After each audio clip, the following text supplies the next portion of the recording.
बिस्मिल्लाहिर्रहमानिर्रहीम, अस्सलामुअलैकुम, good morning, welcome to सुबह सवेरे पाकिस्तान। मैं हूं हमजा तारिक और मैं हूं आपके साथ सैयदा इकरा बुखारी। उम्मीद करते हैं आप सब खैरियत से होंगे। वैसे वीकेंड अब स्टार्ट हो गया, सैटरडे स्टार्ट हो गया, मौसम भी अच्छा हो गया। मौसम भी अच्छा हो गया, बहुत सारे लोग प्लानिंग्स भी कर रहे होंगे और कि क्या खाना पकाना है घर में। कहीं जाने की बात नहीं कर रही क्योंकि कोविड है, तो फिर इसमें कहीं जाने की प्लानिंग नहीं करनी, घर में खाना पकाने की और कुछ मज़े का खाने पकाने की प्लानिंग करें और इसके अलावा बाहर जाने की ज़रूरत नहीं। खैर हमजा, कभी ऐसा हुआ है कि तुम्हारा दिल करे कि छुट्टी कर लें, कहीं बहाना मार के कुछ? तो अच्छा, स्कूल से तो बहुत दफ़ा ऐसा हुआ ना, जब स्कूल में पढ़ते थे तो बहुत दफ़ा ऐसा होता था। अच्छा, अपने प्रोफेशन में आके ऐसा नहीं हुआ, कभी भी ऐसा नहीं हुआ कि मतलब कि कोई गलत बयानी करनी पड़ी हो, झूठ बोलना पड़ा हो। लेकिन वजह क्या है? क्योंकि हमें पता है कि अगर हम झूठ बोलेंगे तो वो हमें ही महंगा पड़ेगा और हम अच्छा कोई उसका जो है ना नतीजा नहीं निकलने वाला। झूठ बोलने का नतीजा अच्छा नहीं होता। खैर, एक बहुत ही इंटरेस्टिंग सा एक वाक़या हुआ है यूरो कप के, क्योंकि मैचेस चल रहे हैं और जो सेमीफाइनल है इंग्लैंड और डेनमार्क के दरमियान हुआ। एक जो है एम्प्लॉय थी ऑफिस की, उन्होंने ऑफिस से छुट्टी लेने के लिए बहाना मारा कि जी मैं बीमार हूँ और वो कोई बहुत ज़्यादा शौकीन थी अपनी टीम को सपोर्ट करने के लिए, जी स्टेडियम में पहुंची। उनका कहना था कि मुझे लगा कि इतना ज़्यादा क्राउड है, मैं कहाँ से नज़र आ सकती हूँ स्क्रीन पर। लेकिन हुआ उसके बिल्कुल बरअक्स और उनको स्क्रीन पर देख लिया गया उनके बॉस ने। उन्होंने देखा और उन्होंने उन्हें अगले ही दिन कॉल किया, उनका आपको आने की ज़रूरत नहीं है, आप जाएं मैच देखिए, फाइनल भी देखें। अब फाइनल भी देखें कि जो इटली के साथ होने जा रहा है ना इंग्लैंड का, वो इंग्लैंड को सपोर्ट कर रही थी ना, तो जिस वक्त इंग्लैंड मैच जीत गया, हमें पता है कि मैच बराबर हो गया था, फिर उनके कप्तान ने जो है गोल किया तो हाँ, और इंग्लैंड जीत गया था। तो वो जिस वक्त वो जीत की खुशी मना रही थी ना, उस वक्त कैमरे की आंख ने उनको देख लिया। और सिर्फ कैमरे की आंख ने नहीं देखा, उनके जो बॉस थे वो भी वो मैच देख रहे थे, उन्होंने भी देख लिया। उन्होंने कहा ओके, आज तो एंजॉय कर लो। सुबह फोन करके उन्होंने कहा कि अब जरूरत नहीं है, अब आप यशी मारे, अगला यूरो कप भी देखिए, फाइनल ना वो भी आप देखें आराम से, इजी होगी, कोई बहाना मारने की भी जरूरत नहीं है। खैर, जो अगर बात करें वैसे यूरो कप की, तो इंग्लैंड जो है 55 ईयर्स बाद किसी भी आलमी इवेंट जो है उसमें पहली बार, मतलब पहली बार ही 55 ईयर्स के बाद अब गया है, इतने अरसे बाद किसी फाइनल इवेंट में गया है, फाइनल में। बिल्कुल ऐसी है, फाइनल मैच खेल रहे होंगे वो लोग और इटली के साथ मुकाबला होगा। लेकिन हमने इससे क्या सीखा? अच्छा, वैसे ही झूठ नहीं बोलना चाहिए। खैर, वहाँ पे कैमरा ना भी होता तो आपको झूठ नहीं बोलना चाहिए था, लेकिन देखें झूठ बोला तो कितना नुकसान हो गया ना आपको। आपने कितना झूठ बोला कि जी कि मैं बीमार हूँ, और फिर अपनी बीमारी का, या अक्सर हम तो बड़ी आसानी से ऐसा करते हैं कि अपने रिश्तेदारों को देख लेते हैं कि जी कि अच्छा फलां शख्स है, उसके बारे में कह दिया कि जी वो इंतकाल कर गए, तो इसलिए हम नहीं आ सकते। तो इस तरह ना किया करें जॉब के अंदर, और जो है आपको खुमियाजा भी भुगतना तो मेरा ख्याल है। अगर आप शायद वो छुट्टी मांगती हैं तो शायद छुट्टी ना मिलती, लेकिन उनको ये वाली जो वाली टेंशन है वो तो ना जो है फेस करनी पड़ी होती। लेकिन देख लें कैसे लकी अब बॉस हैं या फिर वो हैं कि वो टीवी पे आगे, बंदे का शौक होता है कि मैं टीवी पे आऊँ, वो टीवी पे आई और उनकी नौकरी उनसे चली गई। लेकिन झूठ नहीं बोलना फिर अब। हाँ बिल्कुल ऐसी। हम कोरोना की चौथी लहर की बात करेंगे जिसके इब्तदाई आसार हमें नज़र आना शुरू हो गए हैं, जिसके बाद NCOC के सरबराह असद उमर साहब ने भी शादी हॉल और रेस्टोरेंट मालिकान को वार्निंग दे दी है। अच्छा, उस जो असद उमर हैं वो ट्वीट करते हैं और ट्विटर पर उन्होंने पैगाम दिया है कि इंडोर शादियों, रेस्टोरेंट्स और जिम में वैक्सीनेशन शर्त को नज़रअंदाज किया जा रहा है। अगर मालिकान ने जिम्मेदारी का मुजाहरा ना किया तो इन सहूलतों को बंद करना पड़ेगा, क्योंकि बार बार ये जो चीज़ें हैं कहते रहे हैं, पहले बंद भी किए, अब दोबारा इजाज़त जब दी है तो दोबारा इस तरह से लापरवाही बरती जाए। तो अब दोबारा से ये एक अलर्ट है इन तमाम लोगों के लिए और तमाम जो ऑर्गेनाइजेशंस हैं उनके लिए कि वहाँ पर ये SOPs की जो खिलाफ वर्जी करें वो ना करें। अच्छा, कोरोना की नई किस्म के मुमकिना हमले के पेश नज़र ये हुकूमत ने अब ये फैसला किया कि 9 से 18 जुलाई तक SOPs पर अमल दरामद के लिए सख्ती की जाएगी और ईद उल अज़हा के मौके पर वबा के फैलाव की सूरत में गैर ज़रूरी नकलो हरकत जो है उसको भी महदूद रखने के लिए मुख्तलिफ तजावीज़ अभी भी ज़ेर गौर। अच्छा, NCOC ने 1 अगस्त से अंदरूनी मुल्क वैक्सीनेशन सर्टिफिकेट के बगैर फ़ज़ाई सफ़र पर पाबंदी आयद कर दी है और उन्होंने कहा है कि बढ़ती हुई वबा के पेश नज़र सैर व सियाहत पर पाबंदी का भी इम्कान है। जबकि दूसरी जानिब अगर सिंध में देखा जाए, उसकी सूरत हाल देखी जाए तो वैक्सीनेशन सर्टिफिकेट वाले ही अब मुसाफिर जो है वो गाड़ियों में सफ़र करेंगे। अच्छा, बैनुल सूबाई अगर हम और बैनुल अजलाई पब्लिक ट्रांसपोर्ट की बात करें तो उसमें कोरोना वैक्सीनेशन सर्टिफिकेट भी अब चेक किए जाएंगे, जबकि पंजाब हुकूमत ने कोरोना वैक्सीनेशन ना करवाने वाले सरकारी मुलाजमीन के खिलाफ अब कार्रवाई करने का फैसला भी कर लिया। यानी कि अब सख्तियाँ की जा रही हैं, जो लोग खुद को वैक्सीनेट नहीं करवा रहे हैं उनको महदूद भी कर दिया जाएगा कि आप फलां जगह पर नहीं जा सकते, आप मॉल्स में नहीं जा सकते, आप शादी हॉल्स में नहीं जा सकते, रेस्टोरेंट्स में नहीं जा सकते, आप फ़ज़ाई सफ़र नहीं कर सकते हैं। ये सारी चीज़ें हमने आपको बताई हैं। कल हमने आपसे एक दरख्वास्त भी की थी कि आपने NCOC का जो ट्विटर अकाउंट है उसको फॉलो करने ना लाजमी तौर पर, ताकि आज आपको पता लग जाता कि कल जब हमने आपको बताया था कि मुस्बत केसेस की शरह गुज़श्ता 24 घंटों में जो कल हम बता रहे थे, यानी कि 48 घंटे पहले की बात करें 3.65% थी, और अगर आपने उसको फॉलो कर लिया होता तो आज आपको पता लगता है कि 3.79% हो गई है मुस्बत केसेस की शरह, इंक्रीज हुई है, और केसेस भी 1828 गुज़श्ता 24 घंटों में सामने है। जब हम कल बता रहे थे तो वो 1737 थे। ये अलार्मिंग सिचुएशन है आप सभी के लिए भी कि आप लोगों को जो है अपने आप को जल्द अज जल्द वैक्सीनेट कराना है, क्योंकि केसेस जो है वो बढ़ते जा रहे हैं और जिस तरह से डेल्टा वेरिएंट की बात की जा रही है तो वो भी बड़ा ख़तरनाक है। इस तमाम तर सूरत हाल पर हम बात करेंगे। मारूफ माहिर वबाई अमराज डॉक्टर राना जवाद अस्कर साहब मौजूद हैं। अस्सलाम वालेकुम, गुड मॉर्निंग डॉक्टर साहब। कोरोना की जो चौथी लहर के हवाले से NCOC के सरबराह असद उमर ने भी खदशात का इजहार किया है। क्या चौथी लहर जो है वो भारतीय जो डेल्टा वेरिएंट है उससे उन्होंने वो खतरनाक, उससे खतरा साबित हो रहा है, इस वजह से उन्होंने कहा है कि फोर्थ वेव जो है उससे आप लोग अपने आप को महफूज रखें, और इस तरह से सारी जो है उन्होंने रिस्ट्रिक्शंस भी लगा रहे हैं? वालेकुम सलाम और गुड मॉर्निंग। बिल्कुल आपकी बात सही है कि ख़तरा बहुत ज़्यादा है, और हमारे पास पाकिस्तान में ये जानने का कोई ख़ास तरीका हमारे पास नहीं है, क्योंकि हमारे मुल्क में जिसे जीनोम सीक्वेंसिंग कहते हैं, जिससे पता लग चल सके ये डेल्टा वेरिएंट है, अल्फ़ा है, वो तकरीबन 0% के करीब ही है, यानी कि 0 मसलन बहुत ही कम है। आज तक हमने चंद 100 शायद सैंपल्स को सीक्वेंस किया है। सो हमारे लिए ये जानना बड़ा मुश्किल है कि जो करंट सर्ज आ रही है या फोर्थ वेव आ रही है वो किस वेरिएंट की वजह से है। लेकिन अगर हम दुनिया के बाकी ममालिक देखें जहाँ पे ये जेनेटिक सीक्वेंसिंग नॉर्मली होती है, तो उन मुल्कों में हमने ये देखा है कि जब डेल्टा वेरिएंट आ जाता है किसी भी मुल्क के अंदर, तो बड़ी तेज़ी के साथ, यानी कि हफ्तों और महीनों के अंदर जो पुराने वेरिएंट है उसको रिप्लेस कर देता है और प्रीडोमिनेंट बन जाता है। और यूके के अंदर तो चंद महीनों के अंदर, 2-3 माह के अंदर ये 80% तक पहुंच गया था। अमेरिका के अंदर इस वक्त तकरीबन 2 महीनों के अंदर ये 56% तक पहुंच गया है। तो उनसे असेसमेंट मैं ये करूं तो मैं ये समझूंगा कि पाकिस्तान में भी जो हमें ख़तरा है वो डेल्टा वेरिएंट ही से है, क्योंकि पूरी दुनिया को इससे इस वक्त ख़तरा है। तो हमारे पास क्योंकि टेस्ट नहीं है तो हमें पता नहीं है, लेकिन अजम्पशन यही है कि ये डेल्टा वेरिएंट ही की वजह से जो केसेस अब बढ़ रहे हैं। डॉक्टर साहब, ये खदशात तो हैं, इनका इजहार भी बारहा किया जा रहा है। अब ये भी बात की जा रही है कि हुकूमत की जानिब से सख्तियाँ की जाएंगी। डॉक्टर हज़रात पहले से ही कह रहे थे, माहिरीन भी पहले से कह रहे थे कि सख्तियाँ जल्दी कर लेनी चाहिए। आप क्या समझते हैं कि सख्तियों के साथ अवाम पर कितनी जिम्मेदारी आयद होती है? और हम लोग, आप भी आमतौर पर देखते हैं जब अब मरीज़ आप लोगों के पास आते हैं तो क्या वो उतने ही ज़्यादा कंसर्न्ड हैं कोरोना को लेके, या बहुत केयरलेस हो चुके हैं? देखिए, सख्ती तदबीर के बगैर करनी तो कोई फ़ायदा नहीं। आप बच्चे को भी अगर सिर्फ सख्ती के साथ पेश आएंगे तो उसका टीचर अगर, तो वो कुछ सीख नहीं सकेगा। ठीक है। सख्ती को तदबीर के साथ इस्तेमाल करना चाहिए, यानी कि SOPs ऐसी बनानी चाहिए कि लोगों के बिजनेसेस भी बहुत ज़्यादा मुतासिर ना हो, और उसके बाद लेकिन उनको ये एहसास भी रहे कि ये हम एक ख़तरनाक दौर से गुजर रहे हैं। देखिए, तकरीबन 25 जून को असद उमर साहब ने ये ट्वीट की थी कि जुलाई में केसेस बढ़ने का ख़तरा है, लेकिन 3 दिन बाद जो पाकिस्तान के अंदर जो थोड़ी बहुत रहती थी पाबंदियां वो भी ख़त्म कर दी गई। उससे एक मैसेज जनरल पब्लिक को गया कि शायद अब केसेस भी हमारे कम हो रहे थे, कि ये कोरोना ख़त्म हो गया है। और अब तो मैं लाहौर में हूँ इस वक्त, मुझे तो कोई शख्स नहीं नजर आता बाहर मार्केट्स के अंदर जिसने मास्क पहना हो। इस्लामाबाद में फिर सूरत हाल बेहतर है कुछ, लेकिन बाकी शहरों के अंदर तो कोई जब मास्क पहन ही नहीं रहे तो वो ना होने के बराबर है। तो इस वजह से हम ये खतरनाक, और ये अनफॉर्चुनेट है कि हमारे केसेस फिर बढ़ने शुरू हो गए हैं, क्योंकि अगर हम पिछले साल की तरफ देखते तो जुलाई हमारा कम केसेस के साथ गुजरना चाहिए था, ये मेरी असेसमेंट थी।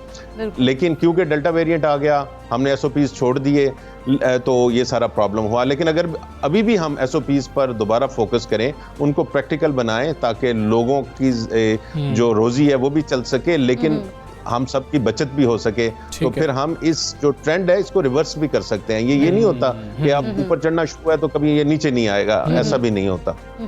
अच्छा डॉक्टर साहब, जिस तरह से हम देखते हैं कि कोरोना की जो 4th वेव का कहा जा रहा है कि इस पे काबू पाने के लिए वैक्सीनेशन का अमल जो है वो उन्होंने कहा कि तेज़ करना चाहिए, लेकिन इस वक्त इतना तेज़ नहीं है। इसकी कितनी ज़रूरत है कि इसको तेज़ किया जाए? और दूसरा ये कि पाकिस्तान में जो इस्तेमाल होने वाली वैक्सीन है क्या वो डेल्टा वेरिएंट के खिलाफ मौसर है? देखिए, वैक्सीनेशन की बेशक हम दिन में हमें इतला आती है कि 2 लाख 3 लाख आज हुए हैं, लेकिन अगर हम टोटलिटी में देखें तो इस वक्त जो एडल्ट पॉपुलेशन है पाकिस्तान की 18% से, वो भी 4% से कम अभी तक वैक्सीनेटेड हुई है, जो फुली वैक्सीनेटेड है। अगर हम पूरे पाकिस्तान की पॉपुलेशन देखें तो ये 2% से भी कम बनता है। ये इंतहाई कम तादाद है इस वक्त वैक्सीनेशन होने की, इससे हमारी बचत नहीं हो सकती।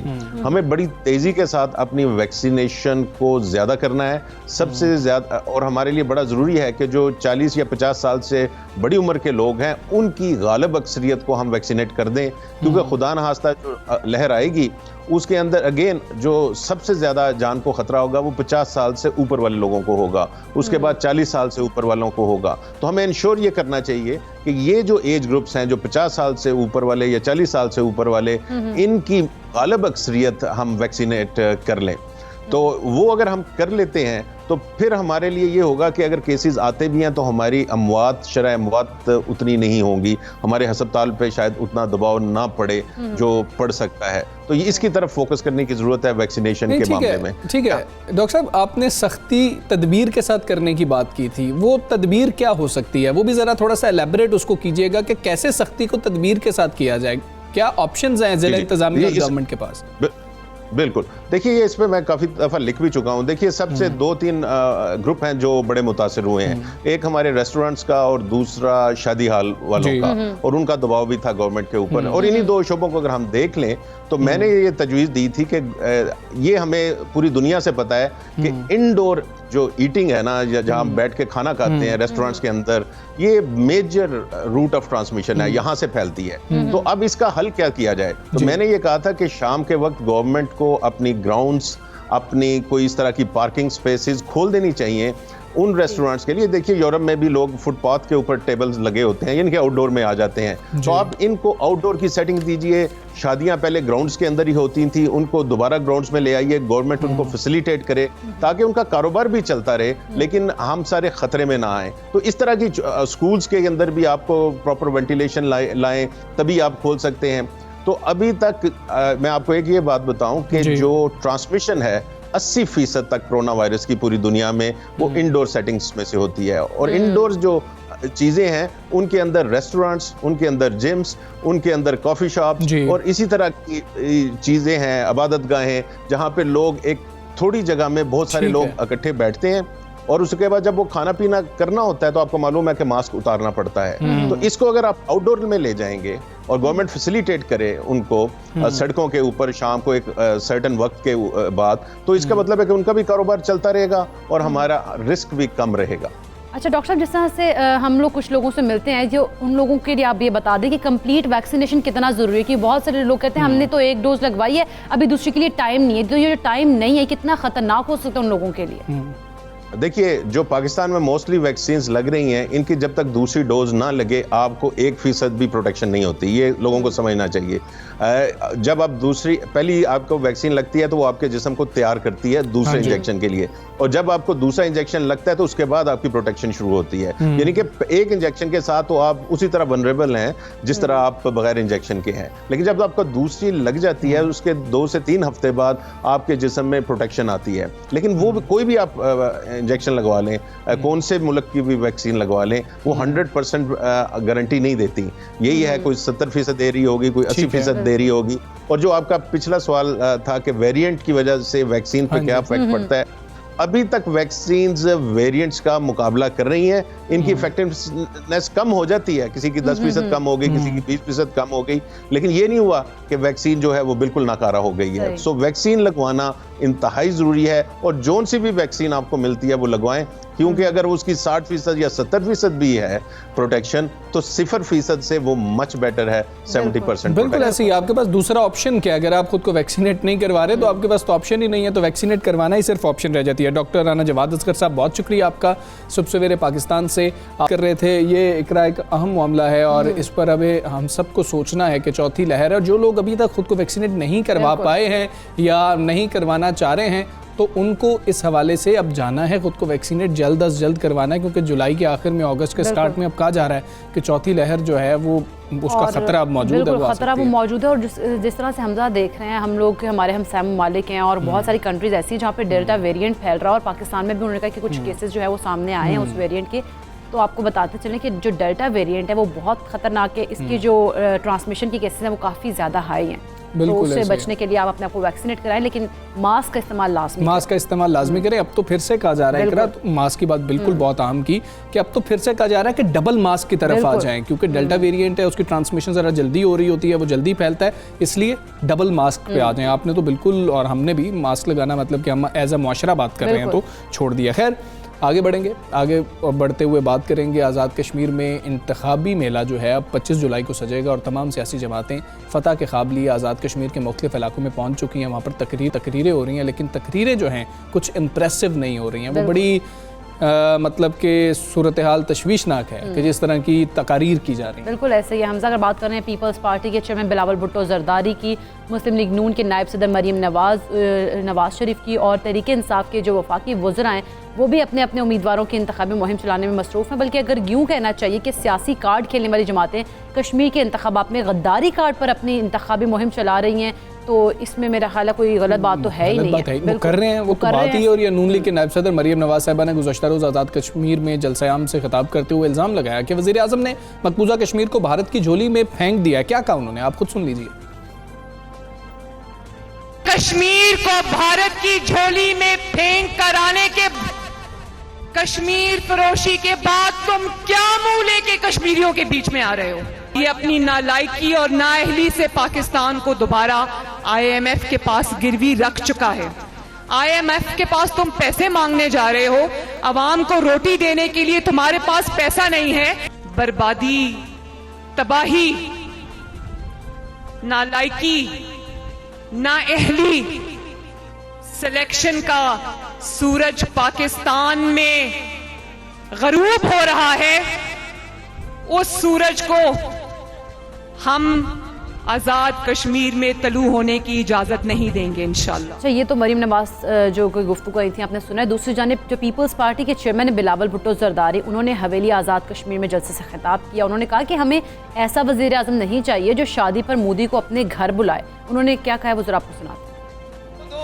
जिनके साथ हम मिलके तब्दीली सरकार को खत्म करना चाह रहे थे, जिनके साथ मिलके बुज़दार को भगा के फिर इमरान को भगाना चाह रहे थे, अफसोस के साथ वो भी आजकल कंफ्यूज्ड है। इमरान खान तो वैसे ही हर टॉपिक पे यू टर्न लेता है, और नून लीग तो हर ओहदेदार का अपना ही बयानिया है। आप उनसे ही पूछें कि आजकल किस ओहदेदार के बयानिया पे चल रहे हैं, क्या बड़े मियाँ का या छोटे मियाँ का।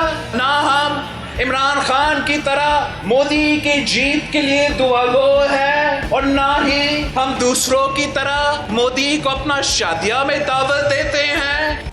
ये तो अपोजिशन की बात हो गई। दूसरी जानिब वफाकी वज़ीर मवासलात मुराद सईद ने चंद रोज़ कबल आज़ाद कश्मीर में जलसे से खिताब करते हुए पीपल्स पार्टी और नून लीग दोनों जमातों को इस हवाले से आड़े हाथों लिया था, और उन्होंने यही कहा था, और इसी किस्म की कुछ बातें हो रही थी। और हम बात करें कश्मीर के बासियों की, तो वो क्या सोचते होंगे, ये हमारे जो लीडरान हैं जिस वक्त वो तकारीर कर रहे होते हैं उनको भी सोचना चाहिए। सारी जो सिचुएशन है, इंतखाबी मुहिम है, ठीक है, आपने इंतखाब लड़ना है, आपने जीतना है, लेकिन कैसी बातें होनी चाहिए ये बहुत आम है। इफ्तिखार गिलानी साहब हमारे साथ मौजूद हैं, सीनियर एनालिस्ट हैं, कश्मीर के मामलात पर गहरी नज़र रखते हैं। गिलानी साहब अस्सलाम वालेकुम, गुड मॉर्निंग सर। सर, ये आपने बातें सुनी, इंतखाबी मुहिम के दौरान मोदी मुखालिफ नारे लगाना तो ठीक है, लेकिन दूसरी जानिब एक दूसरे को ही गद्दार कहना, इसका असर कश्मीरी अवाम पर क्या जाता है, और अगर हम इंटरनेशनली देखें तो इसके क्या असरात होते हैं सर? अस्सलाम वालेकुम, बहुत बहुत शुक्रिया आपका। ये आज़ाद कश्मीर की अपनी लोकल पॉलिटिक्स है और लोकल पॉलिटिक्स में आज़ाद कश्मीर में क्या हो रहा है मैं ज़्यादा उस पर जा नहीं सकता हूँ, मेरा उस पर ज़्यादा कोई होल्ड नहीं है। लेकिन उस जो आज़ाद कश्मीर की पॉलिटिक्स है या जो पाकिस्तान की जो पॉलिटिक्स है उसका इम्पैक्ट जो इंडियन साइड ऑफ कश्मीर में है या पाकिस्तान की सियासी जमातों का जो एक तरह से जो कह सकते हैं कि क्या किस तरह का जो है यहाँ पर रिस्पॉन्स होता है इंडियन पार्ट ऑफ कश्मीर में, मैं उस पर आपको उस पर मैं जाता हूँ।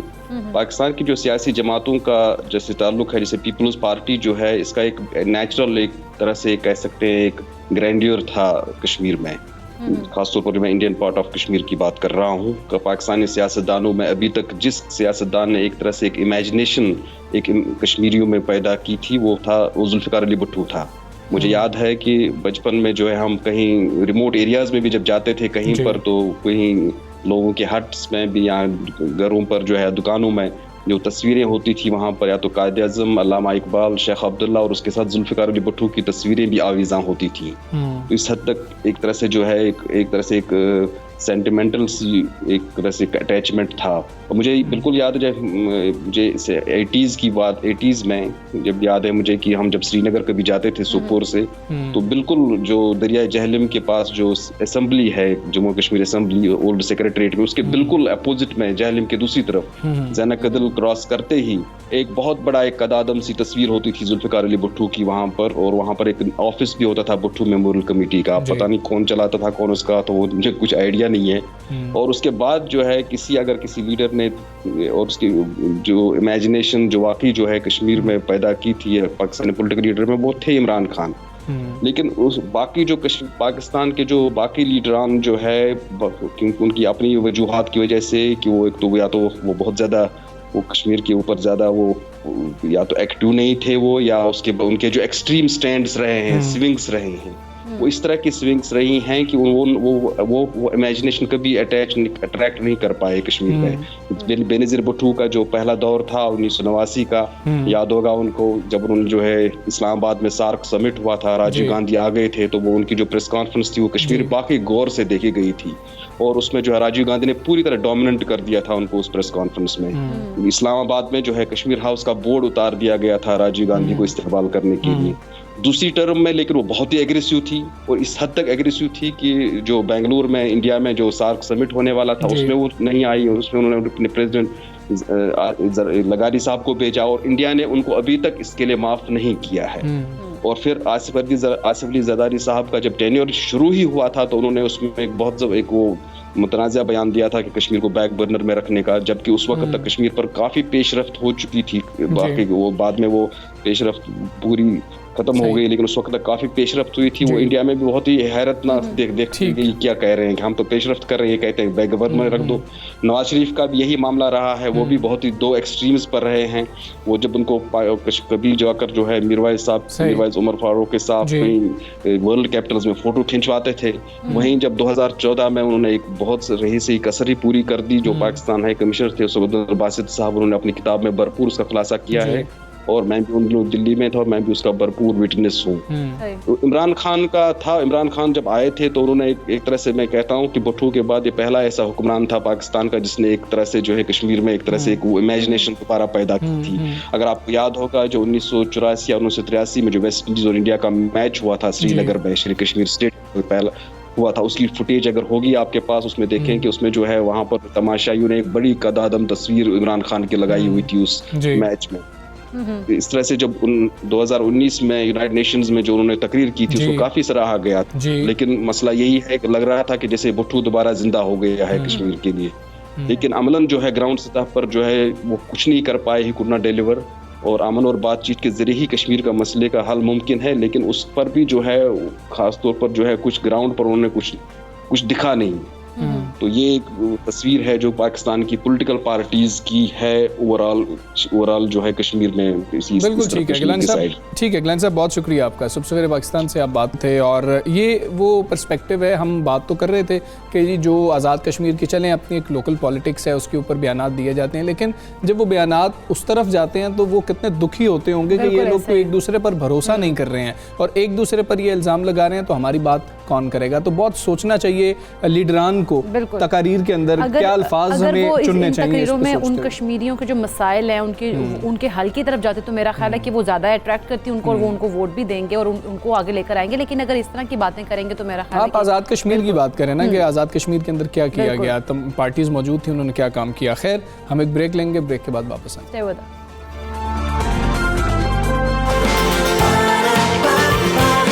सुबह सवेरे पाकिस्तान,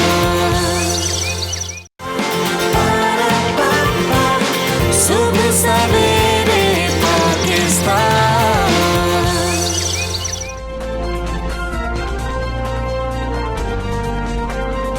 वेलकम बैक टू सुबह सवेरे पाकिस्तान। अब हम अहम मामले पर बात करेंगे। मालूमात तक रसाई हर शहरी का हक और मालूमात तक रसाई के कवानीन जो है वो मुल्क में शफाफियत को यकीनी बनाने का बेहतरीन जरिया होता है। अच्छा, ताहम एक बदकिस्मती भी है, वो या तो लोगों को इस बारे में इल्म ही नहीं है या वो इसे इस्तेमाल नहीं करते हैं, और उस पर सितम यह कि मालूमात तक रसाई देने वाले इदारे मालूमात देने को भी तैयार नहीं है। हालांकि अगर बात की जाए पार्लियामेंट की, तो पार्लियामेंट ने 2017 में खुद कानून बनाया था जिसे मालूमात तक रसाई के हक का नाम दिया गया था, जिसके तहत पाकिस्तान का कोई भी शहरी दरख्वास्त देकर मुतल्लिका इदारों से बराह रास्त कोई भी मालूमात ले सकता था। लेकिन हुआ क्या?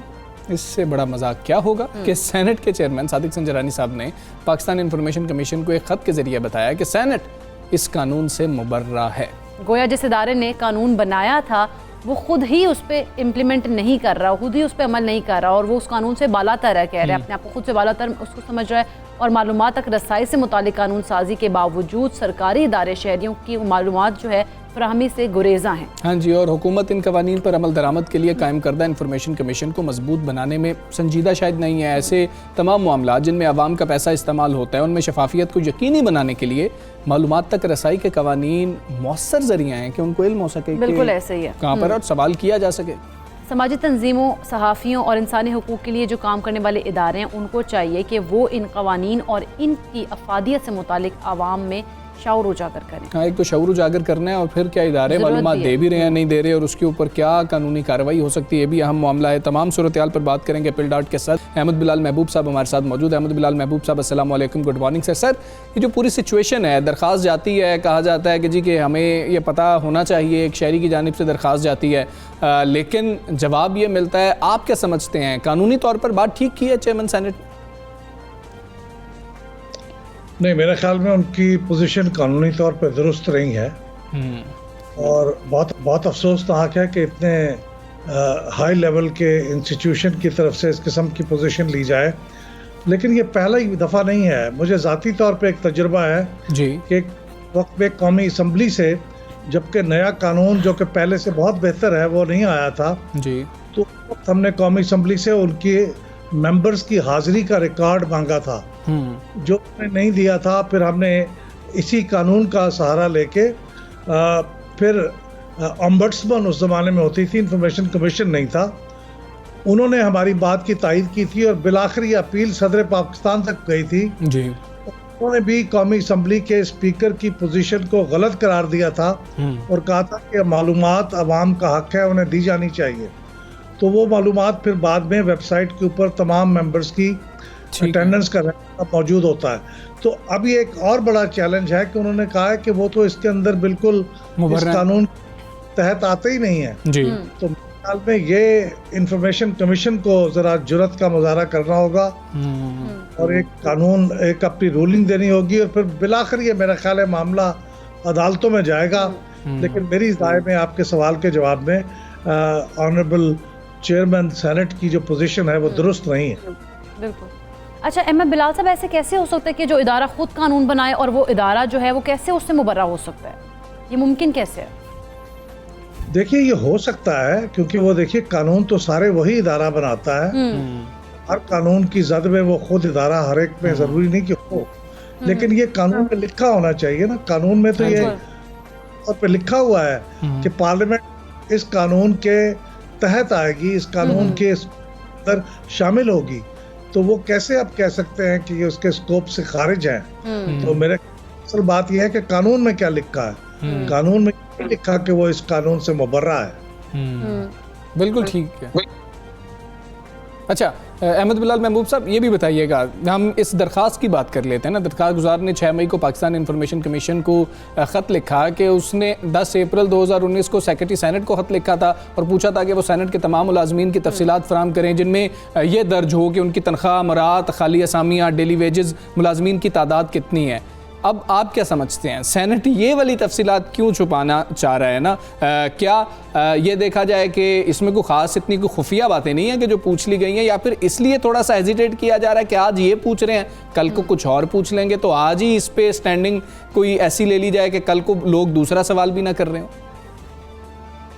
देखिए, ये मालूमात मैं सिर्फ गेस कर रहा हूँ, लेकिन होता यह है कि कौमी असम्बली और सेनेट और सूबाई असम्बलियों के अंदर जो रिक्रूटमेंट होती है, बाकी जगहों पे तो पब्लिक सर्विस कमीशन के थ्रू रिक्रूटमेंट होती है जी, और उसका एक सिस्टम होता है। इन इदारों के अंदर असम्बलियों की और पार्लियामेंट की खुद मुख्तारी के नाम पे ये रिक्रूटमेंट पब्लिक सर्विस कमीशन के थ्रू नहीं होती।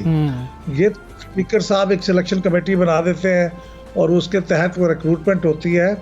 और माजी में आपको मालूम है कि साबिक स्पीकर कौमी असम्बली यूसुफ इजराक गिलानी साहब को इस मामले पर सज़ा भी हुई थी कि उन्होंने बहुत से लोगों को नौकरियां दे दी और उनके खिलाफ एक मुकदमा भी था। तो इस तरह के केसेस भी होते हैं कि जहाँ पे ज़्यादा शफाफियत नहीं होती, वहाँ पे कुछ इस तरह के गलत काम भी हो जाते हैं। तो हो सकता है कि इसकी भर्तियों के अंदर भी कुछ ऐसे केसेस रहे हों, क्योंकि कोशिश सियासतदानों की कोशिश ये होती है कि वो अपने इलाके के लोगों को भर्ती करा दें ताकि वो हमेशा के लिए फिर उनके सपोर्टर्स बन जाए।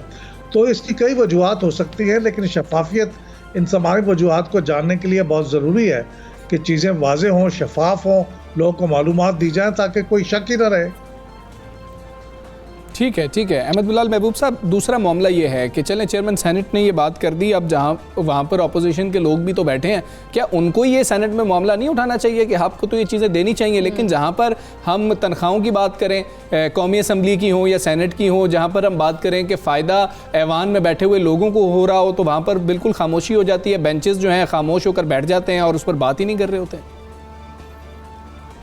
देखिए, ये भी एक अफसोसनाक बात है। सेनेट के कुछ ऑनरेबल मेंबर्स ने तो एक प्राइवेट मेंबर्स बिल भी डाला हुआ है जिसके तहत वो यही बात कह रहे हैं कि कानून में तरमीम कर दी जाए कि पार्लियामेंट और पार्लियामेंटेरियन से मुतल्लिक मालूमात इस कानून के तहत ना दी जा सके। अच्छा। ये एक प्राइवेट मेंबर्स बिल मौजूद है जो भी पास नहीं हुआ, लेकिन कुछ मेंबर्स ने ये पेश किया है, लेकिन तमाम मेंबर्स ऐसे नहीं हैं। बहुत से मेंबर्स ऐसे हैं जो इस कानून के बहुत तशद्दुद के साथ इसके हमायत करते हैं और मेरे ख्याल में उनको रेज करना चाहिए था।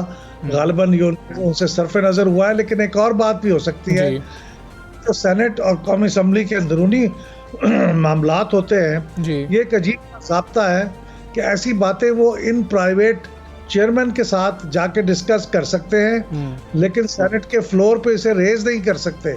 ये भी एक रूल, तो हो सकता है कि इस रूल की वजह से उनको फ्लोर पर डिस्कस करने की इजाज़त दी जा रही हो। ठीक है, ठीक है सर, ये भी बता दीजिएगा, अब आखिरी हाल आप भी ये समझते हैं कि अदालत ही है कि अदालत की जानिब से कोई फ़ैसला किया जाए, और इसके लिए आपने जिस तरह से कहा इंफॉर्मेशन कमीशन को थोड़ा जो है हौसला करना होगा, थोड़ा सा दिखाना होगा कि जी कि हमें ये इन्फॉर्मेशन चाहिए, या वो शहरी बेचारा जाएगा अदालत के पास कि जी मुझे तो इन्फॉर्मेशन ही नहीं मिल रही है। देखिए, इस कानून की रूह से तो अपील जो है बिलाखिर जाके रुक जाती है इंफॉर्मेशन कमीशन पे, उसके बाद कोई अपील नहीं है। अच्छा, तो ये कमीशन का जो फैसला होगा वो असूलन तो हतमी होना चाहिए, लेकिन अगर आप देख रहे हो कि असूल की किसी खिलाफ वर्जी हो रही है तो रिट पिटीशन के जरिए कोर्ट्स में जाया जा सकता है। माजी में लोग गए भी हैं। तो अब पहला स्टेप तो यह है कि इंफॉर्मेशन कमीशन को फैसला देना होगा इस अपील के ऊपर। अगर अपील की जाएगी तो उसके बाद फिर ये कोर्ट में जाने या ना जाने का मामला हो सकता है। मैं उम्मीद तो ये रखता हूँ कि इंफॉर्मेशन कमीशन जो कि एक बिल्कुल आज़ाद इदारा है, वो सेनेट के ताबे भी नहीं है, हुकूमत के ताबे भी नहीं है, वो एक फैसला देगा जिसकी बुनियाद पे शायद फिर कोर्ट्स पे जाने की ज़रूरत ही पेश ना है। अच्छा ठीक है सर, आप इससे ये नहीं समझते हैं कि बाकी इदारों को भी जो है ये शय मिलेगी कि हाँ ठीक है हम भी कोई ऐसा जवाब निकाल सकते हैं, सिर्फ ये मामला फिर सेनेट तक शायद ना रुके, ये बाकी इदारे भी शायद ऐसी करें कि जी कि नहीं ये तो हम भी मुबर्रा हैं या हम भी इंफॉर्मेशन नहीं देंगे? आपने बहुत अच्छी बात कही है। हकीकत यह है कि अगर ये इस्टेब्लिश हो जाता है का असूल कि सेनेट इसके तहत नहीं आता, तो फिर ये कानून अमली तौर पे डेड हो जाएगा, फिर इस कानून की कोई हैसियत बाकी नहीं रहेगी। आपने दुरुस्त कहा। इससे पहले मुझे मालूम है कि हाई कोर्ट के एक जज साहब थे, उनसे उनकी तनख्वाह और उनके बरात के मुतल्लिक सवाल किया गया था, उन्होंने वो देने से इनकार किया था। लेकिन इंफॉर्मेशन कमीशन ने जब ये कहा कि नहीं ये आपको कानून के मुताबिक देना चाहिए, तो हालांकि वो चीफ जस्टिस थे हाई कोर्ट के, बहुत इख्तियारात थे, उन्होंने ये तमाम मालूमात दे दी, बल्कि वेबसाइट पे लगा दी अपने तमाम साथी जजों समेत। अच्छा। तो इस तरह से कानून तकवीयत पकड़ा। लेकिन अगर इस दफ़ा ये बात तय पा गई कि सुप्रीम सेनेट इसके तहत नहीं आता, तो फिर जाहिर है फिर बाकी इदारे भी इसको फॉलो करेंगे और फिर ये कानून अमली तौर पे मेरे ख्याल में वफात पा जाएगा, फिर इसकी कोई हैसियत बाकी नहीं रहेगी। बिल्कुल ठीक है। इम्प्लीमेंटेशन के मसाइल इस कानून के हवाले से भी अब सामने आ रहे हैं, जो कि पहला जो चैलेंज है वो सेनेट से ही उसको सामना करना पड़ा है। बहुत शुक्रिया आपका अहमद बिलाल महबूब साहब, पाकिस्तान से आप बात कर रहे थे। बिल्कुल ऐसे ही अगर जो इतना बड़ा इदारा जिसने कानून बनाया, अगर वही उस पर अमल दरामद नहीं करेगा तो बाकी इदारों को भी छूट मिलेगी, वो कहेंगे हम भी नहीं इम्प्लीमेंटेशन करेंगे। आगे बढ़ेंगे, शायकीन क्रिकेट की बात कर लेते हैं, क्योंकि बड़ा इंतजार था जिसका पहले मैच में तो हम सभी 3 बजे तक कर लें इंतजार, डिसअपॉइंट हुए थे, लेकिन अब 3 बजे तक इंतजार करें कि अब आज के मैच में क्या होगा। पाकिस्तान और इंग्लैंड दूसरे वनडे मैच में आज लॉर्ड्स में टकराएंगे और मैच पाकिस्तानी वक्त के मुताबिक, जैसा हमने पहले भी कहा है कि 3 बजे तक इंतजार करें, तो 3 बजे शुरू होगा। और आज लंदन में बारिश की पेशगोई भी की गई है, हाँ, जिससे मैच मुतासिर भी हो सकता है। ये बुरा होगा। ये बारिश का नुकसान भी तो है ना कि पाकिस्तान को अब दोनों मैचेस जीतने हैं, क्योंकि अगर आपने सीरीज जीतनी है तो आपको दोनों मैचेस जीतने हैं, और फिर अगर बारिश हो रही होगी तो हम फिर इंग्लैंड में देखते हैं कि हालात कैसे हो जाते हैं, बॉल ही नहीं खेला जा रहा होता। हमें तो पहले मैच में भी हमें जो मसाइल आए वो हमने देख लिए। 3 मैचों की सीरीज में मेज़बान टीम, मेज़बान नई टीम कह लिया जाए तो उनको जी 1-0 की बढ़तरी हासिल है और बेहतरीन उन्होंने मैच खेला था पहले। कार्डिफ में पहले वनडे में पाकिस्तान को 9 विकेट से शिकस्त का सामना करना पड़ा था, और आप सभी जानते हैं 142 रन का हदफ जो था इंग्लैंड ने 22वें ओवर में ही हासिल कर लिया था। और उधर अगर बात की जाए वज़ीर आज़म के शौराफाक जुमले की, घबराना नहीं है ना, ये सबको ही पता है। तो पहली शिकस्त से परेशान कौमी टीम की जो ड्रेसिंग रूम में ये जो जुमला है ना वो पहुंच गया है, इसकी गूंज वहाँ सुनाई दे रही है। और जो कौमी टीम के कप्तान है बाबर आजम, उन्होंने अपने साथी जो खिलाड़ी उनको कहा है कि घबराना नहीं है। हाँ जी, ठीक है। एक बार फिर उन्होंने कहा कि हम लोग जो है ना मेहनत करेंगे, दोबारा से बुरा दिन गुजर गया है, अब हम कम बैक करेंगे। और फास्ट बॉलर शाहीन शाह अफरीदी ने पहले वनडे में शिकस्त पर जो नाराज़ फैंस हैं उनके चेहरों पर मुस्कुराहट लाने की उम्मीद भी दिलाई। और पीसीबी की तरफ से जारी करदा वीडियो में शाहीन शाह अफरीदी का कहना है, मुझे यकीन है कि हम लॉर्ड्स में कम बैक करेंगे। हम भी यही उम्मीद करेंगे कि कम बैक करें। और वो उन्होंने कहा कि हमें अपनी टीम की सलाहियतों पर भरपूर एतमाद है।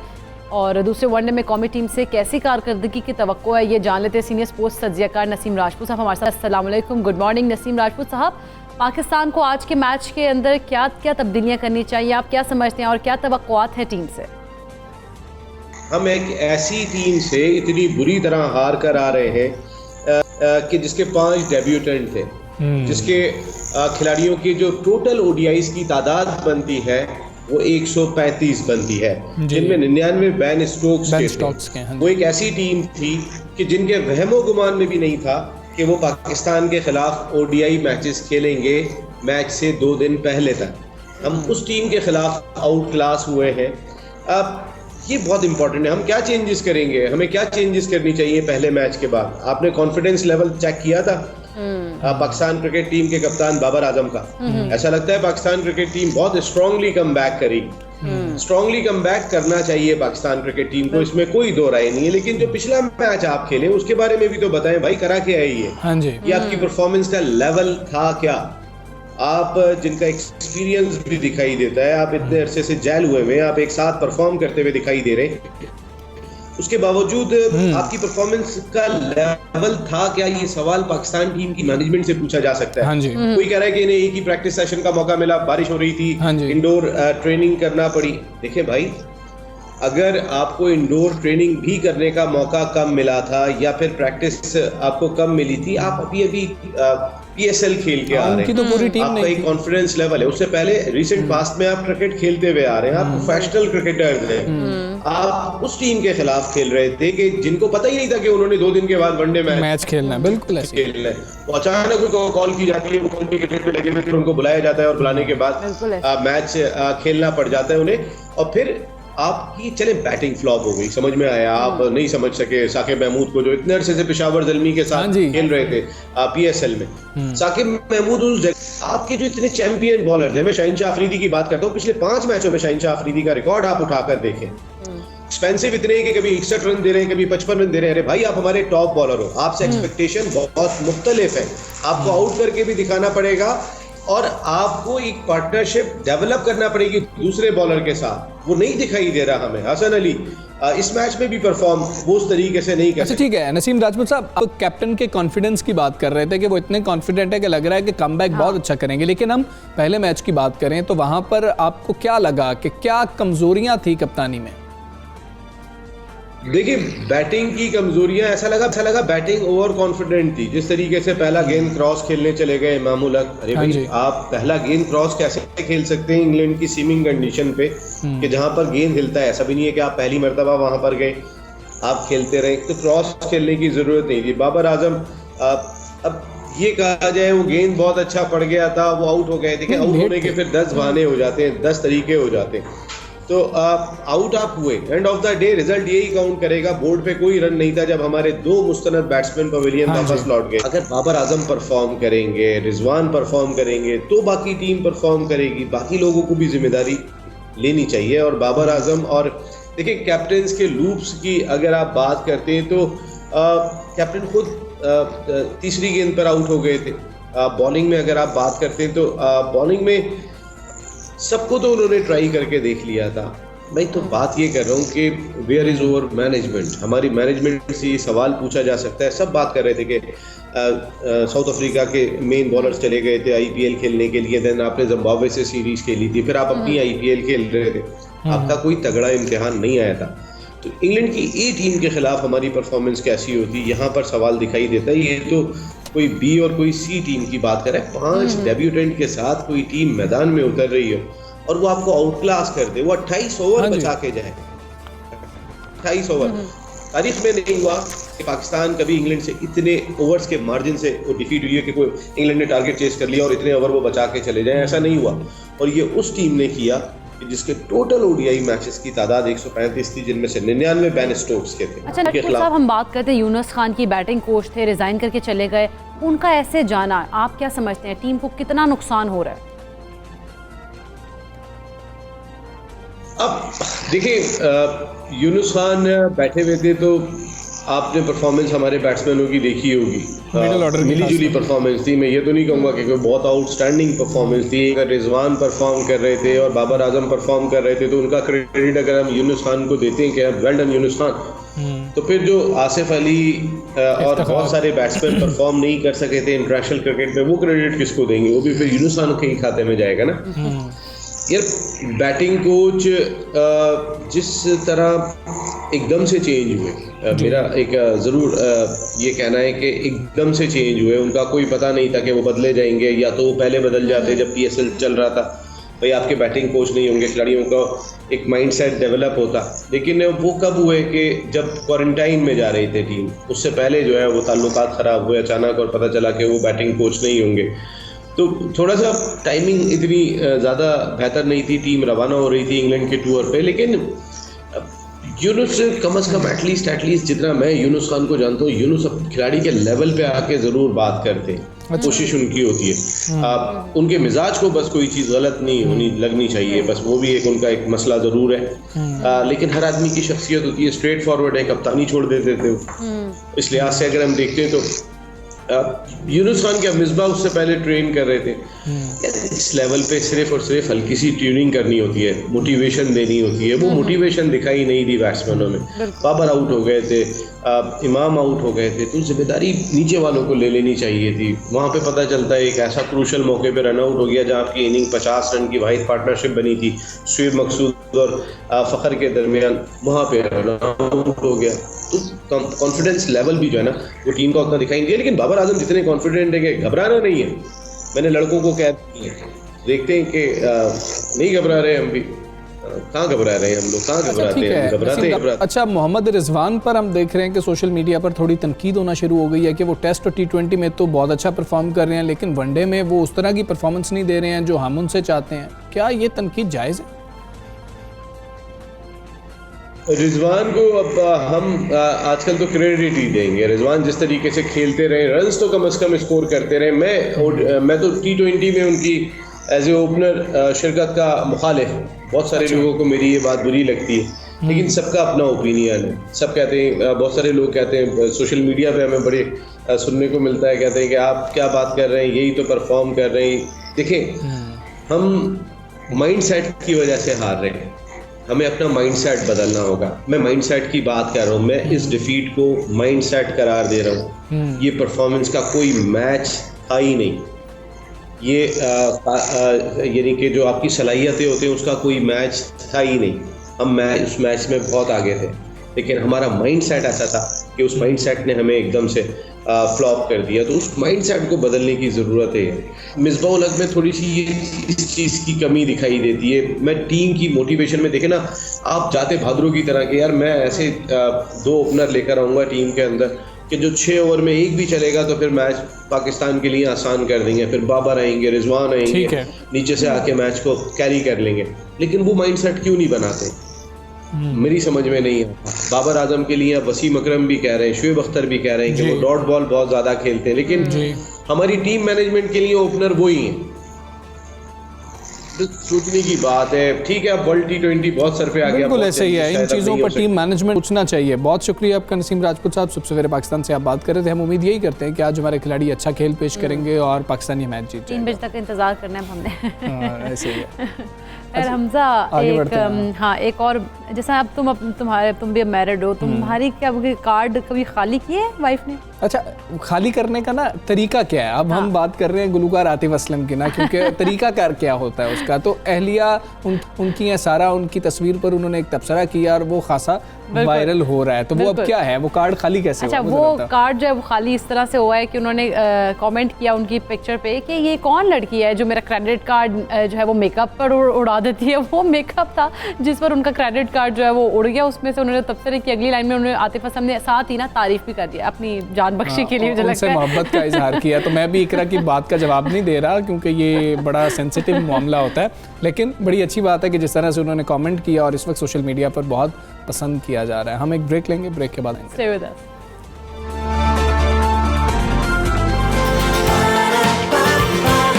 सुबह सवेरे पाकिस्तान,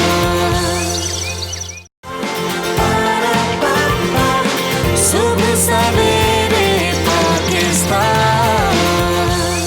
कराची की बात करें तो सियासी एडमिनिस्ट्रेटर की तैनाती पर सिंध सरकार और अपोजिशन जमातें फिर आमने सामने, और सिंध हुकूमत ने कराची में सरकारी अफसर के बजाय सियासी एडमिनिस्ट्रेटर तैनात करने का फैसला किया। अच्छा, जिसके लिए पीपल्स पार्टी की क़यादत ने बैरिस्टर मुर्तज़ा वहाब के नाम की मंजूरी दी है। और सिंध में पीपल्स पार्टी की बड़ी हरीफ पाकिस्तान तहरीक इंसाफ ने फैसले की मुखालिफत की, जबकि गवर्नर सिंध इमरान इस्माइल ने मुर्तज़ा वहाब को एडमिनिस्ट्रेटर कराची लगाने की मुखालिफत करते हुए कहा है कि ये किसी की खाला का घर नहीं है कि जो भी फैसले आप मुसल्लत कर दें, कोई भी अपना मतलब मर्जी से। उन्होंने सिंध हुकूमत को कराची ट्रांसफॉर्मेशन प्लान की मीटिंग याद दिलाई है। उन्होंने मुर्तज़ा वहाब को एडमिनिस्ट्रेटर बनाने का फैसला वादा खिलाफी भी इकरा करार दिया। बिल्कुल, वादा किया होगा तो उन्होंने वादा खिलाफी किया तो उन्होंने याद करा है और कहा कि कराची के स्टेक होल्डर से मुशावरत और जो वादा किया है वो निभाना तो पड़ेगा, और एडमिनिस्ट्रेटर जैसे जो रोड़े हैं वो ना लगाए जाएं तो बेहतर है। हाँ, और पैकेज तेज़ी से मुकम्मल तभी होगा जब इस तरह की वादा खिलाफियाँ नहीं की जा रही होंगी। जबकि मुत्तहिदा कौमी मूवमेंट की बात की जाए तो खालिद मकबूल सिद्दीकी साहब ने भी यही कहा है कि अगर सिंध हुकूमत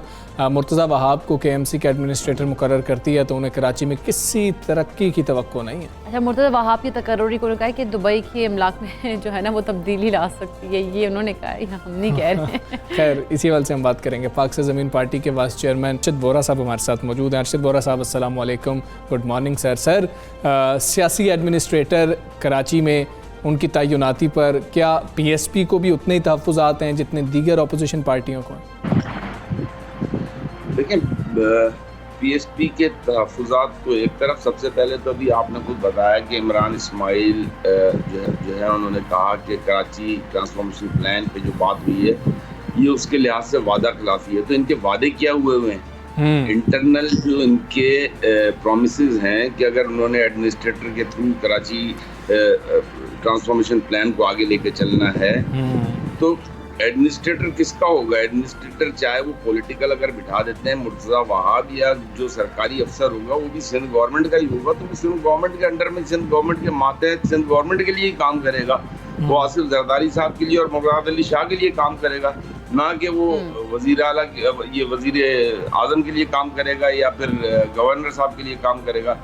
तो ये उसूलन तो उन्हें ये कहना चाहिए था कि हमारा इंटरनल जो वादा हुआ था वो ये हुआ था कि बल्दियाती इंतखाबात जल्द से जल्द कराए जाएंगे और बल्दियाती हुकूमत जो है वो मुंतखब नुमाइंदों को सौंपी जाएगी।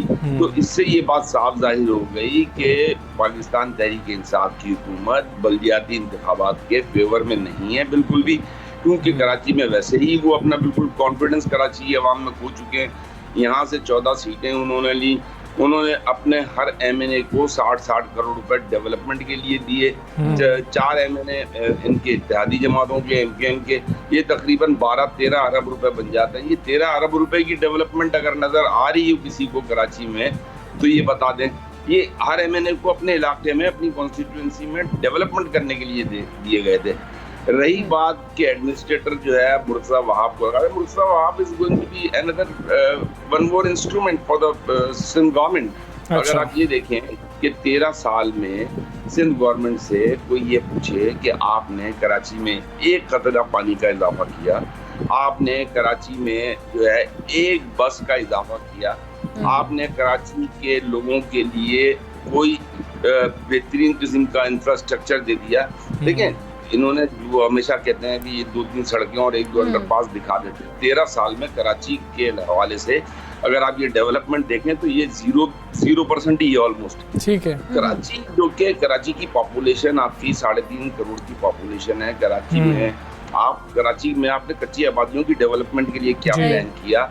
आप कराची आपने कराची में अच्छा अर्शद बोरा साहब, जिस तरह से ये फैसला अब आया है सिंध हुकूमत की जानिब से वो फैसला कर रही है, क्या ये फैसला कानूनी तौर पर भी गलत है? और अगर गलत है तो इस फैसले को क्या इम्कानात हैं कि चैलेंज अदालत में भी किया जा सकता है? देखिए एडमिनिस्ट्रेटर जो है यूजुअली तो कानूनी तौर पर जो है वो सरकारी अफसर को ही लगाना चाहिए, लेकिन सिंध गवर्नमेंट की जो मर्जी है जिस तरीके से वो चाहें वो अपना एडमिनिस्ट्रेटर लगा सकते हैं, लेकिन एडमिनिस्ट्रेटर लगाना इज नॉट द सॉल्यूशन। आप एडमिनिस्ट्रेटर लगा कर ये कोई अच्छा दूसरे सूबों के लिए भी ये अच्छा मैसेज तो नहीं जा रहा ना। यहाँ तो आप देखें कि इमरान खान जो कहते थे कि बल्दियाती इदारों को मजबूत करना है, उन्होंने सबसे पहले आके पंजाब के बल्दियाती इदारे खत्म किए, उधर फिर उन्होंने इस्लामाबाद में खत्म किया, केपीके में उन्होंने इस्लाहात नहीं की, इंतखाबात नहीं करवाए, जहाँ जहाँ उनके कंट्रोल्स थे वहाँ पे भी उन्होंने चीजों को खत्म किया।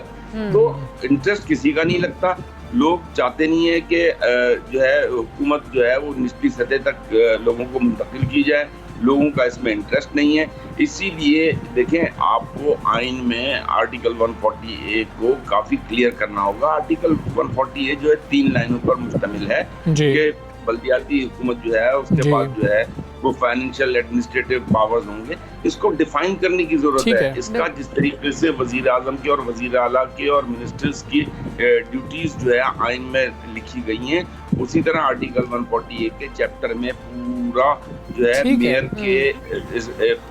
मेयर के ऊपर मेयर के पास जो इख्तियारात है उसको डिफाइन करना होगा, ताकि जो है सही तरीके से निचली सतह तक। ठीक है अर्शद बोरा साहब, यानी कि इसको अगर हम सम अप कर रहे हो तो पीएसपी का मौक़िफ़ ये है कि खा एडमिनिस्ट्रेटर मुर्तज़ा वहाब साहब हो, खा एडमिनिस्ट्रेटर कोई सरकारी अफसर हो, उससे मसाइल हल नहीं हो रहे होंगे। मसले का हल यही है कि बल्दियाती इंतखाबात हों, बल्दियाती नुमाइंदे वहाँ पर मौजूद हों, तभी मसले का हल है। चाहे जिसको भी लगवा दें उससे फ़र्क ही नहीं पड़ता।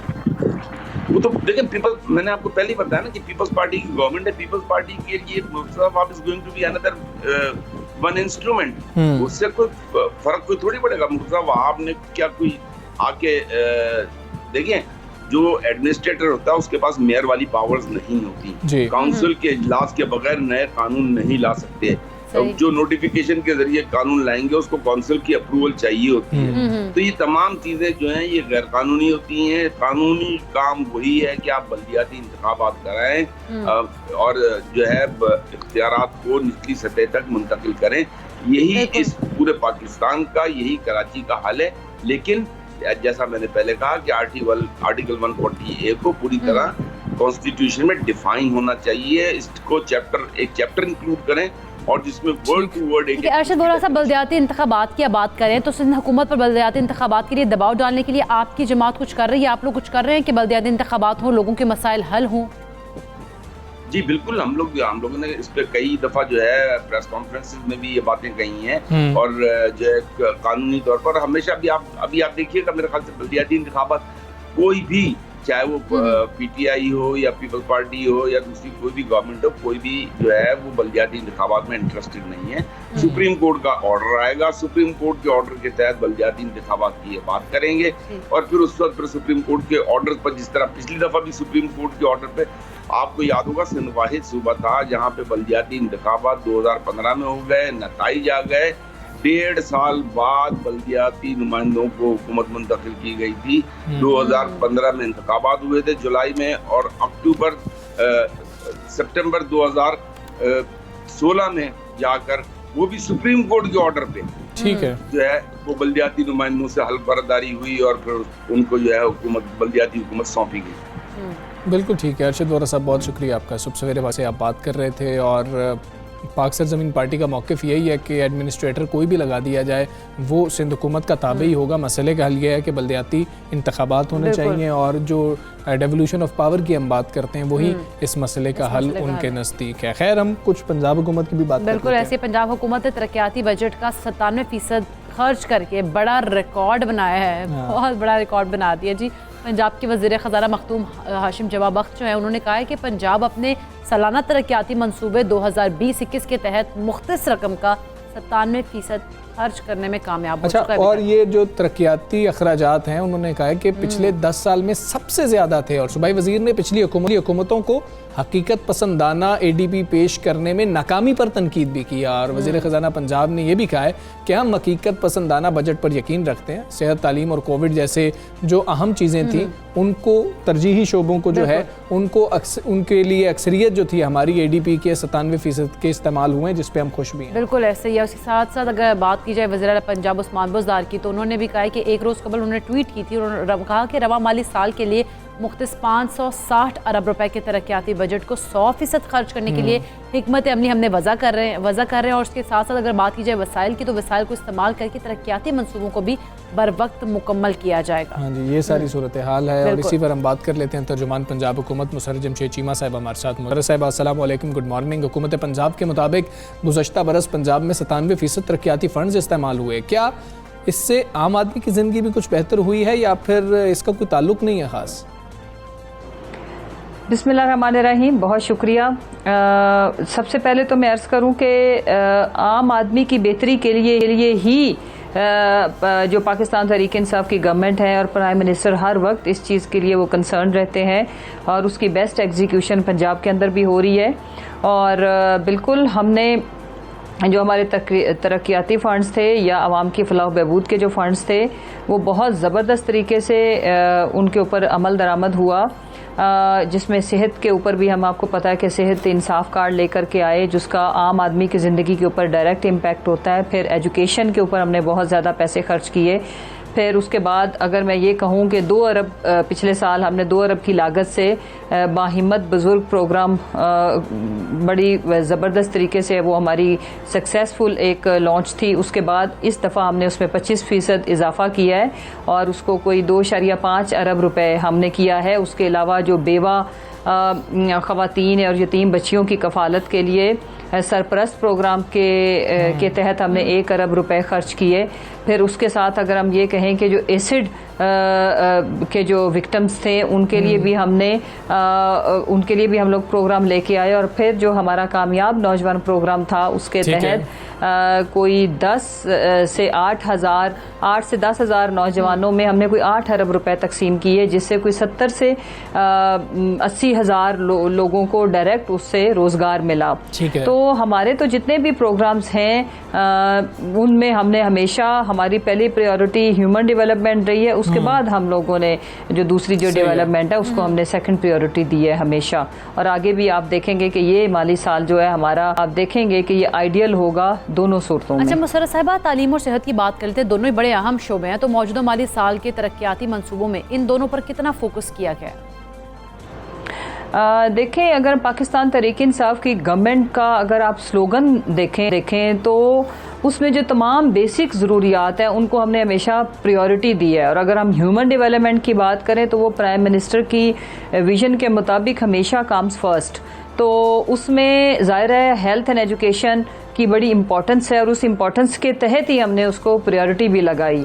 अगर हम ये कहें कि 11 करोड़ की जो टोटल पॉपुलेशन है उसको हम by the end of this year हम टोटल जो एक यूनिवर्सल इंश्योरेंस देने जा रहे हैं जिसमें तकरीबन फ़ी ख़ानदान कोई 7 से 10 लाख तक की उनको कवरेज होगी। और उसके अलावा भी पैरेलल कुछ प्रोग्राम्स है जिसमें क्रॉनिक डिजीज़ को कवर करने के लिए एक अलग से हमारा एक स्पेशल प्रोग्राम है जिसमें आपकी जितनी भी क्रॉनिक डिजीज़ जिसमें लीवर से रिलेटेड, जिसमें टीबी, जिसमें अगर हम कहें कि जो मुख्तलिफ़ किस्म की कैंसर जैसा मूजी मर्ज, जहाँ पे पूरी फैमिलीज का पूरे ख़ानदान का बजट और एसेट्स तक बजट डिस्टर्ब होता था और उनके एसेट्स तक बिक जाते थे, तो उसको भी हमने कवर किया हुआ है।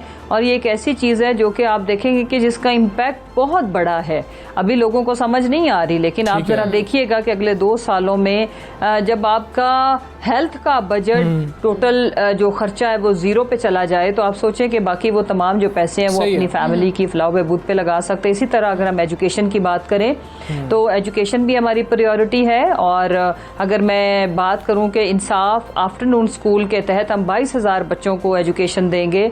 और उसके अलावा अगर हम ई ट्रांसफ़र की बात करें तो इतनी बड़ी सहूलत थी जिसमें टीचर्स को ख्वार नहीं होना पड़ता था अपनी ट्रांसफर्स के सिलसिले में। It is very transparent. और इसमें जो करप्शन की मद में तकरीबन अगर हम ये कहें कि 2 अरब के लगभग की रकम बचत हुई है, जो लोग से मुराद टीचर्स अपनी ट्रांसफ़र्स के लिए रिश्वत के तहत खर्च करते थे और ख्वारी अलग होती थी।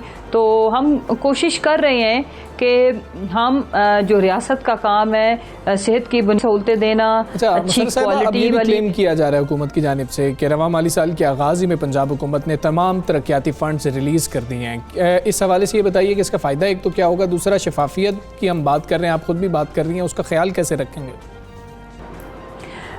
देखिए, बड़ा इम्पॉर्टेंट क्वेश्चन है ये कि पाकिस्तान तहरीक-ए-इंसाफ की गवर्नमेंट से शफाफियत की ही आप लोग उम्मीद रखें। उसकी वजह यह है कि एक तो ये बड़ी खुशाइंद बात है कि हमारी गवर्नमेंट में कोई बड़ा स्कैंडल, मेगा स्कैंडल अभी तक भी मंजर आम पे नहीं आया। उसकी एक वजह यह भी है कि बड़ी करप्शन, बड़े स्कैंडल्स बनते ही तब है जब आपके हुक्मरान उस करप्शन में मुलविस होते हैं। तो प्राइम मिनिस्टर तो, और ये अपनी नौयत की एक पहली गवर्नमेंट है पाकिस्तान की तारीख में, पिछले 70 सालों में ऐसे कभी नहीं हुआ कि अगर छोटे मोटे चार्जेस भी लगे हमारी गवर्नमेंट में बैठे हुए मिनिस्टर्स के ऊपर तो उनको कुछ ने तो खुद हाई मॉरल ग्राउंड पे रिज़ाइन किए और उनसे उनकी सीट्स भी ली गई और उसकी बाकायदा शफाफियत के साथ इन्वेस्टिगेशंस भी हुई।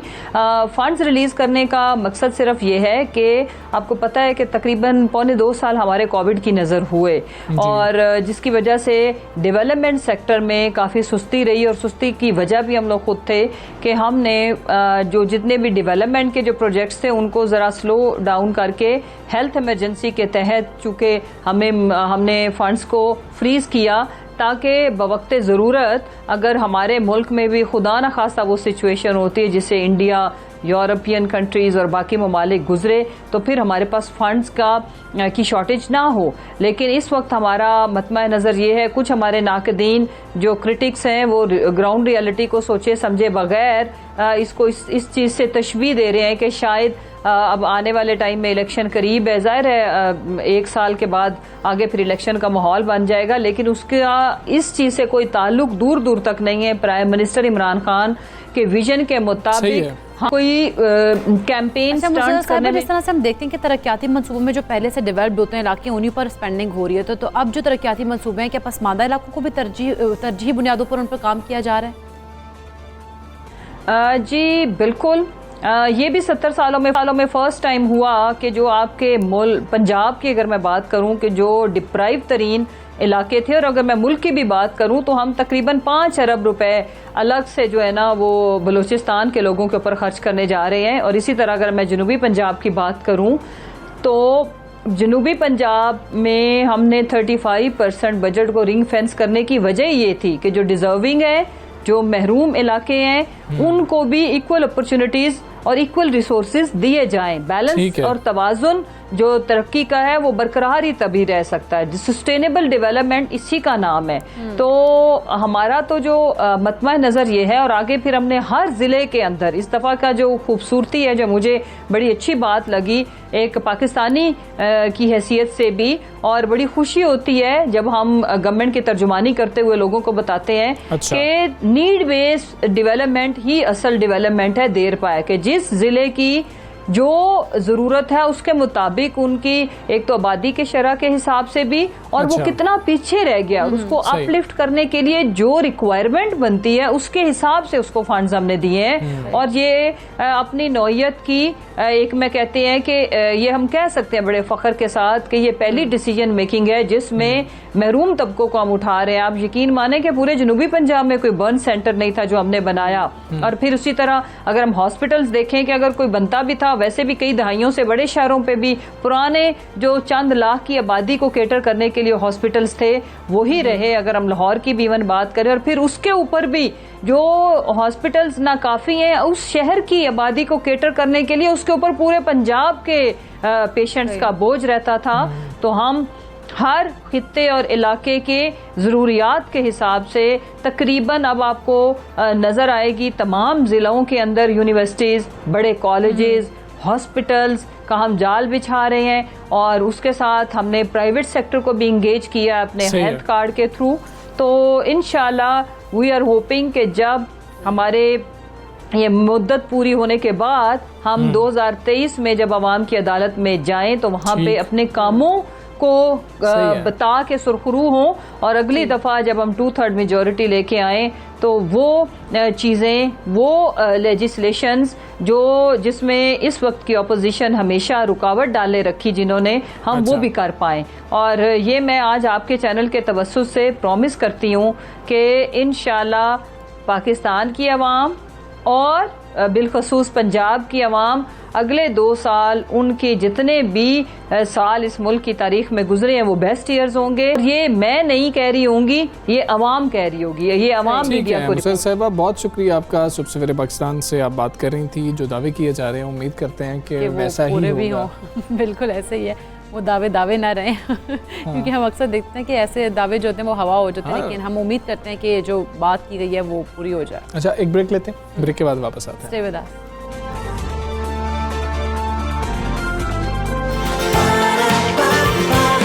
सुबह सवेरे पाकिस्तान,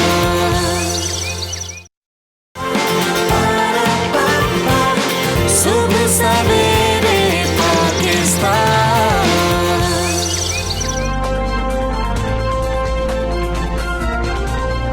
वेलकम बैक टू सुबह सवेरे पाकिस्तान। और नाज़रीन, वतन अजीज़ में नौजवानों के लिए अगर बात की जाए तो नौकरियों की कमी कोई ढकी छुपी बात नहीं है। अब आप लोग कहते होंगे कि जी बेरोज़गारी बढ़ रही है तो फिर इस तरह के, लेकिन ऐसे में कई लोग जो हैं इंटरनेट की मदद से रोज़गार के मुतबादिल रास्ते अपना रहे हैं। जैसे फ्रीलांसर पाकिस्तान में रहते हुए अगर बात की जाए, पाकिस्तान में रहते हुए आप दुनिया के किसी भी कोने में मौजूद अपने क्लाइंट के लिए काम कर सकते हैं हाँ, इसके फ्रीलांसिंग के लिए जरिए। अक्सर ऐसा है कि किसी दफ्तर नहीं जाना पड़ रहा होता ना, आप घर में बैठे हैं, घर में बैठ के आप काम कर रहे हैं। अब अक्सर इकरा, मैं तुम्हें सही बताऊं कि छोटे छोटे बच्चे, मैं क्या कहूँ कि 16, 17, 18 साल के लड़के लड़कियां, हाउस वाइफ्स बहुत ज़्यादा आपको मिलती हैं जो कहती हैं कि जी कि हम तो ऑनलाइन काम करते हैं और हम तो जी 2.5-3 लाख रुपए आराम से कमा लेते हैं। जी काम कितनी देर करते हैं? जी 4 घंटे काम कर लेते हैं, जी 5 घंटे, और यकीन नहीं आ रहा होता। फिर हम जब रिपोर्ट्स देखते हैं कि रिपोर्ट्स आ रही हैं कि जी कि पाकिस्तान फ्रीलांसर्स जो हैं, पाकिस्तानी फ्रीलांसर जो हैं, वो दुनिया में इतनी तेज़ी से आगे जा रहे हैं कि वो कमाल करते जा रहे हैं। तो पूछना भी चाहिए कि वो बेचारे जो कोविड के दौरान बेरोजगार हो गए,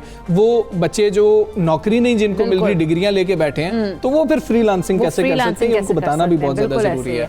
और अगर बिल्कुल हम घंटों के हिसाब से पैसे मिलते हैं, और हाँ, और पैसे भी पाकिस्तानी नहीं डॉलर्स में आपको मिलते हैं, तो आप खुद ही अंदाज़ा लगा सकते हैं कि आप कितना अर्न कर सकते हैं घर बैठ के, वो भी कुछ घंटों में ही। हाँ, कुछ घंटों में। अब वो किस तरह से काम करना होता है, ये बात सच है भी कि नहीं है।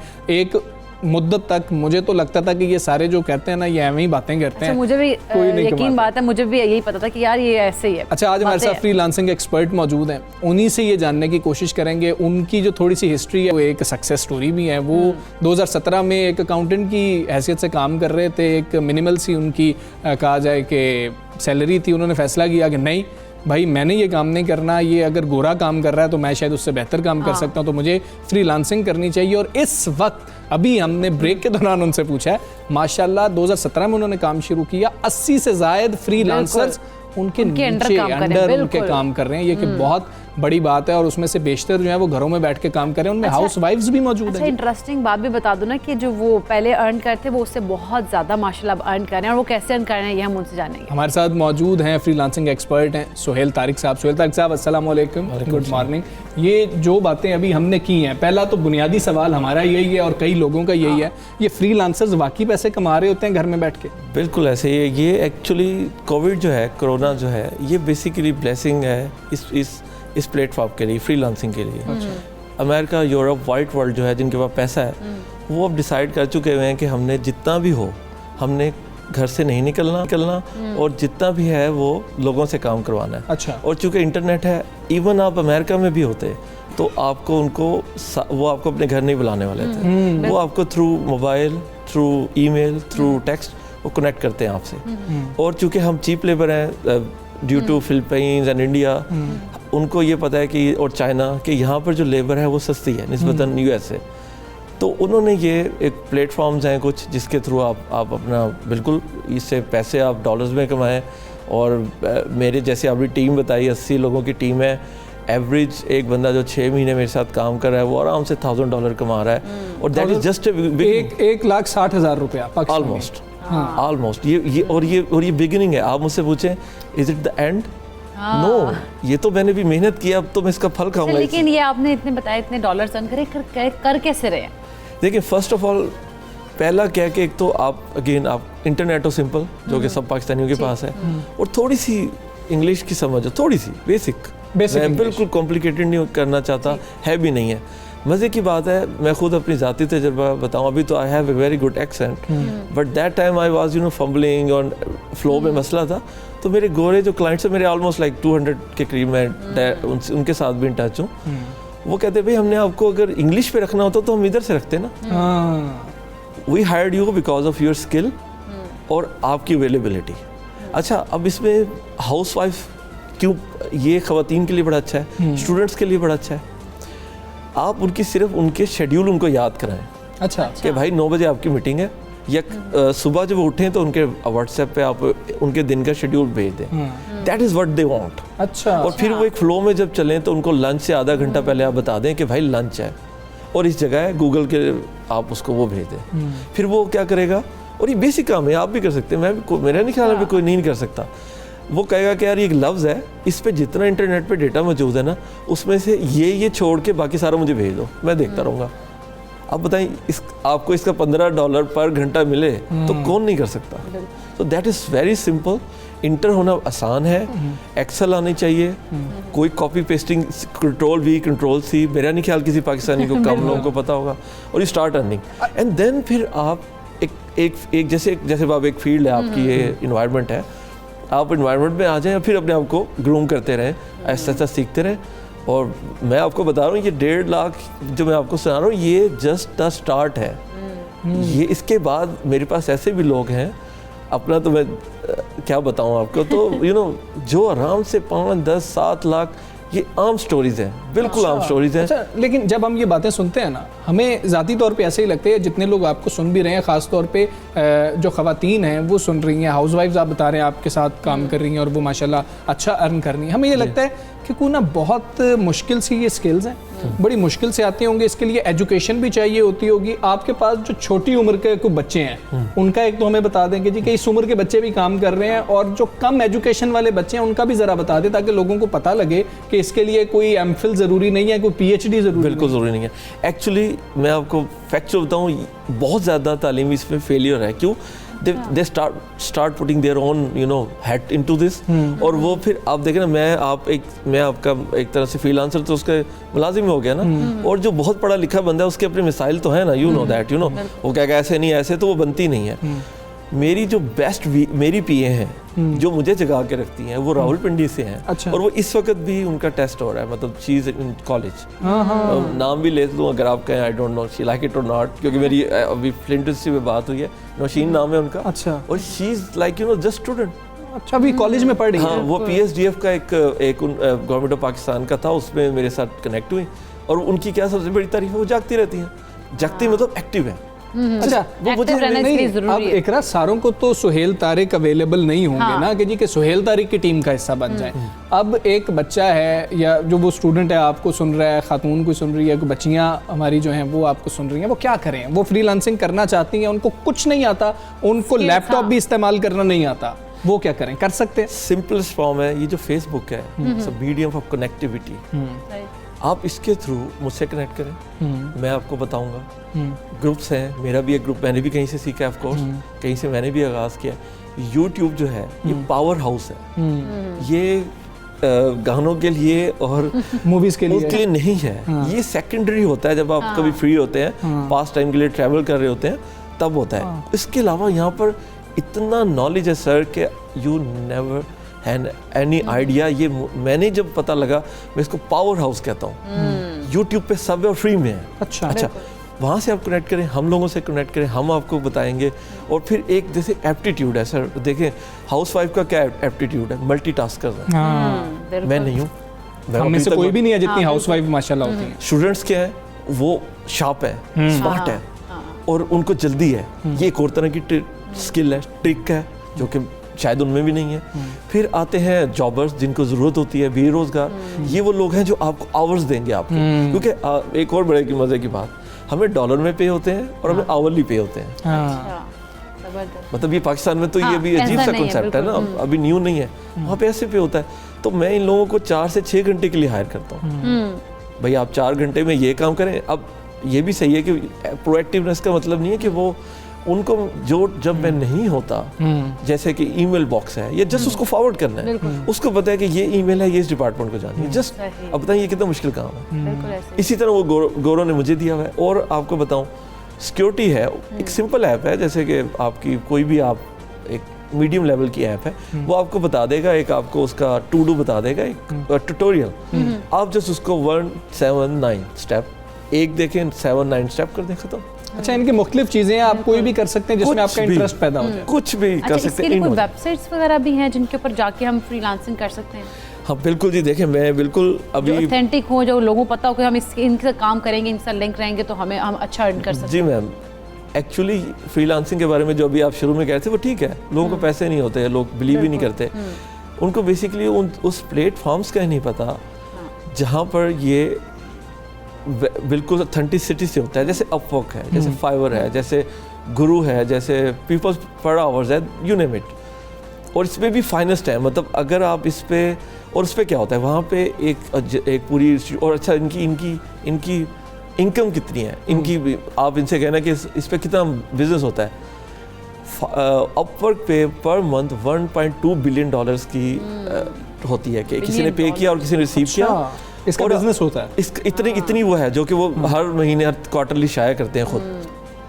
लेकिन सर इससे खूबसूरत बात यह है कि ये भी जस्ट कनेक्टिविटी के प्लेटफॉर्म है, जैसे वो शादी.com नहीं है, वंस आप आप 2-3 महीने में वो आपको देख लेता है, आप भी उसको देखें। आप मेरी फेसबुक प्रोफाइल पे दें, मैं उनको बताता हूँ कि आप भी अपने क्लाइंट को देखें, वहाँ भी काफ़ी अच्छे लोग रहते हैं जो कि स्कैम करते हैं, स्कैमर्स हैं, world is full of amazing wonders, but आप भी थोड़ा सा देखें, काम दें। एक चीज़ और कि आप काम करें, देखिए हम पाकिस्तानी बेरोज़गार आदमी हैं, फ्री बैठा है, एक्सेल की एक शीट आ जाती है, कॉपी पेस्टिंग है, क्या इशू है, करके दें, अभी पता लग जाएगा ये क्या कर रहा है। सो अपवर्क्स पे आप जाएंगे, एस्क्रो में पैसे वो डालेगा, फिर वो आप काम एस्क्रो सेफ है, अच्छा बिल्कुल सेफ है, आपकी भी राइट्स हैं, उसकी भी राइट्स हैं, कोई मसला नहीं है। आप बिल्कुल इत्मीनान से काम करें, अपना आप दिखाएं, अच्छा सा काम करें, पहले से बेहतर करें, आपके पास काम की कमी नहीं है, बिल्कुल भी नहीं। अच्छा, अब एक आखिरी चीज़ जो हम आपसे पूछना चाहते हैं वो ये कि जाते जाते जो लोग हमें देख रहे हैं, अगर इतना ज़्यादा इसमें पैसा है तो फिर हमारे पाकिस्तानियों को इसके बारे में पता क्यों नहीं है, और जब नहीं पता तो हम यकीन क्यों करेंगे? जब मैंने इकरा को ये काम करते नहीं देखा तो मैं तो भरोसा नहीं करूंगा। हम सुहेल तारिक पे भरोसा क्यों करें, सुहेल तारिक की बातों का, जो इधर बैठ के वो बातें कर रहे हैं? सर इसमें बेसिकली अवेयरनेस का मसला है। 2017 में भी मुझे भी किसी एक दोस्त हैं, वो भी मैं आपको बताऊं, वो ऑलमोस्ट 18 साल का बच्चा था। अच्छा। वो वेब डिज़ाइनिंग करता था, तो मेरी अकाउंटेंसी भी एक स्कूल में उसके साथ एसोसिएटेड था, वहाँ वो आता था, उसने मुझे बताया, उसने मुझे वो अपवर्क का प्रोफाइल दिखाया, वो एट दैट टाइम वो $12,000 वो कमाता था एवरेज, और 18 साल का बच्चा। और मैं ये जरा पाकिस्तानी रुपयों में बताया कि हमें जरा ना डॉलर्स की इतनी आदत नहीं है ना। 20-1 लाख रुपए। चलिए,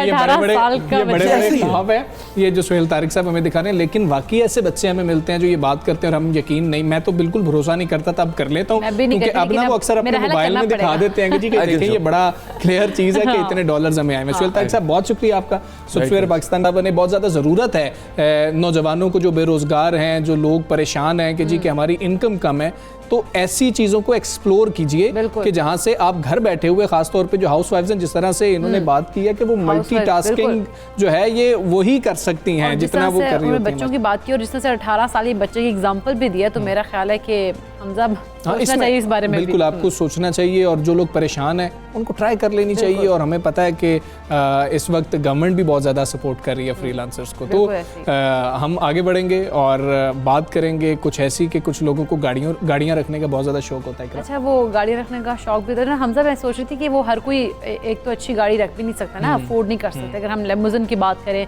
तो जो लिमोजिन है उसको रखना हर किसी की बस की बात नहीं है। अगर वो बंदा रख सकते जो कि फ्रीलांसिंग के जो महाना 20 लाख कमा रहा है वो रख सकता है, लेकिन मगर अगर बात की जाए गुजरावाला के एक नौजवान की, तो उसने अपना शौक को पूरा करने के लिए खुद लिमोजिन तैयार किया। अब देख लो। अच्छा, अब ये कुछ स्पेशल विजुअल्स जो चल रहे हैं ना, वो जरा वो देखिए ना, ये कुछ स्पेशल सी लग रही है। और मुझे पता लगा था कि इसकी सेल्फी लेने के लिए भी ना लोग दूर दूर से आते हैं, और फिर वो टाइम टेबल होता है कि जी कि आप इस वक्त आइएगा, आपकी इस वक्त होगी। और वो रफ़ीक मुगल जो हैं वो इस बासलाहियत नौजवान के साथ मौजूद है, उनसे जानते हैं। जी रफ़ीक, बताइएगा ये इस नौजवान के जहन में कैसे आया, कितना वक्त लगा इसको ये गाड़ी तैयार करने में? हाँ जी, बिल्कुल, इस गाड़ी की बहुत सी खासियतें हैं। सबसे बड़ी खासियत तो ये है कि ये गाड़ी इंपोर्ट नहीं की गई, ये मेड इन पाकिस्तान बल्कि मेड इन गुजरांवाला है। यहाँ पर इसको मुकम्मल तौर पर इसकी तैयारी की गई है, इंतहाई खूबसूरत है। और इस गाड़ी में क्या क्या सहूलियात दी गई हैं, ये हम इसी के जो कारीगर है उसका नाम जुल्फ़कार है, जिसने बड़े शौक़ से ये गाड़ी को तैयार किया है, और बड़ी दिलकश गाड़ी है। और इस गाड़ी की धूम जो है वो चासू जो वो सुनी जा रही है। और सबसे अहम बात मैं आपको ये भी बताऊं कि इस गाड़ी के साथ सेल्फी लेने के लिए आपको बाकायदा इसके मालिक से टाइम लेना पड़ेगा, और 3-3, 4-4 दिन का टाइम दिया जाता है सिर्फ सेल्फी बनाने के लिए। बाकी इसकी क्या खासियतें हैं वो हम गाड़ी के अंदर जाके आपको दिखाते हैं। हाँ जी, ये है वो मेड इन गुजरांवाला लेमोजीन जो बड़े ही शौक से इस नौजवान ने तैयार की है। उस गाड़ी के अंदर हम बैठे हुए हैं। इसके अंदर एक एयर कंडीशन भी लगाया गया है, 2 LED नस्ब की गई हैं इस गाड़ी में। इसके पिलर जो हैं वो इंतहाई खूबसूरत बनाए गए हैं।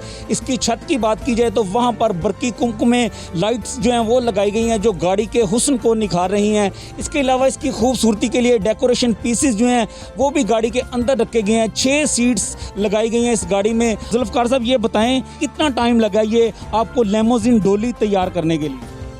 मुझे 4.5 महीने लगे हैं इसे गाड़ी तैयार करने में, और इसमें जो है सबसे ज़्यादा जो है ना जो ताउन किया गया है वो मेरे वाले साहब का था, जिन्होंने मुझे पैसे दिए हैं। ये गाड़ी ख़रीद के ये लेमोजीन और ये डोली तैयार करने में 35 लाख रुपया खर्च आया है, और इसमें मुख्तलिफ जो है ये शोबे इस्तेमाल किए गए हैं, जैसे कि इलेक्ट्रीशियन है, मकैनिक है, पेंटर है और रंगसाज है। अब मैं डिज़ाइन ये सारा मेरा अपना है।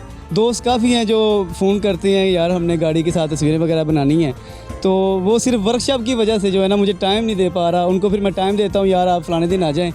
वो फिर ये होता है कि तकरीबन कुछ 40-50 लोग होते हैं, उनको मैं एक टाइम दे देता हूँ, उधर से फ्री होकर मैं आकर उनको ये सेल्फियों के लिए टाइम। आप अंदाज़ा लगा सकते हैं इस गाड़ी की मकबूलियत का कि अगर आपको सेल्फ़ी भी इसके साथ बनवानी है तो आपको 2-3 दिन पहले फ़ोन करना पड़ेगा जुल्फ़कार को, फिर आपको टाइम दिया जाएगा। लेकिन ये गाड़ी जो है हमें इन्होंने ये भी बताया है कि अगर आप कोई फंक्शन हो शादी ब्याह का तो वहाँ पर भी ये रेंट पर भी इस्तेमाल करते हैं, तो आप ये गाड़ी रेंट पर भी ले सकते हैं। और इंतहाई खूबसूरत लेमोजीन डोली जो है ये गुजरांवाला में तैयार की गई है। जी क्या बात है, कमाल नहीं हो गई है। देखें कैसा कैसा टैलेंट मौजूद है। बहुत ज़बरदस्त टैलेंट दिखाया और उसने कमाल कर दिखाया हमजा। और दूसरा ये कि उन्होंने कहा 4.5 महीने में सिर्फ उन्होंने ये तैयार किया है। मैं तो बहुत इम्प्रेस हुई हूँ आप चेक करें पाकिस्तानी लिमोजिन से। और पाकिस्तानी टैलेंट की आप बात करें, अभी हम बात कर रहे थे, हमारे साथ जो है फ्रीलांसिंग एक्सपर्ट जो मौजूद थे वो जो हमें बता रहे थे, फिर ऐसा नौजवान है। अब हम आगे चल के आपको एक और टैलेंट से मिलवाने जा रहे हैं। मतलब कि हम दूसरे शोबों की तो बात कर रहे हैं, इस तरह गुलकारी के शोबे में भी पाकिस्तान की सरजमीन बहुत ज़रख़ीज़ है। बिल्कुल, और मुल्क के बहुत से गुलकारों ने दुनिया भर में अपनी सलाहियतों का लोहा भी मनवाया, जिसकी आप लोगों को भी इसका पता होगा। लेकिन जबकि अगर हम नई नस्ल की बात करें तो मौसीकी के मैदान में कामयाबियों के झंडे गाड़ रही है वो भी। और आज के प्रोग्राम में हम आपकी मुलाकात ऐसे ही एक सुरीले गुलकार से भी करवाएंगे। हाँ जी बिल्कुल, हमारे साथ मौजूद है साकिब रियाज। साकिब अस्सलाम वालेकुम, कैसे हैं आप? खैरियत से हैं? ठीक से। अच्छा, पहले तो हमें ये बताएं ना कि जी ये शौक एक पैदा होना, जैसे वो अभी आप गाड़ी वाला शौक देख रहे थे, उससे पहले आप इधर ही थे, वो देख रहे थे फ्रीलांसर, ये शौक कैसे पैदा हुआ? ये शौक की भी बात है, कुछ हमारा ख़ानदानी विरसा भी है। अच्छा अच्छा। Because I am belong to शामचुरा सिगराना, being of Ustad Riyaz Ali Khan, nephew of Ustad Imtiaz Ali Khan साहब। क्या बात, हम लोगों का ये ख़ानदानी विरासत है जिसको हम लोग ट्रेडिशनली लेके आगे चल रहे हैं। अच्छा, यानी कि अब हम आपसे मज़ीद सवाल ही नहीं इस पे कर सकते, हम तो फिर सुनेंगे कि हमें क्या सुना रहे हैं आप। जी, मैं आपको गज़ल सुना रहा हूँ, मेरे वालिद साहब की गाई हुई। मैं ख्याल हूँ किसी और का, मुझे सोचता कोई और। अच्छा, आपके दादाजी भी कंपोज किया? जी हाँ जी, उस्ताद नियाज़ हुसैन शामी साहब, GM थे रेडियो टेलीविजन पाकिस्तान के। क्या बात है जी। आप सब इजाज़त से जी।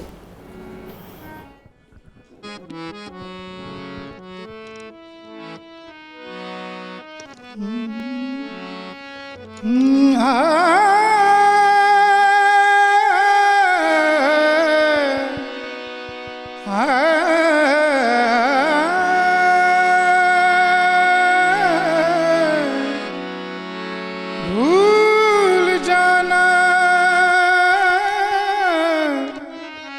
तो रस्म दुनिया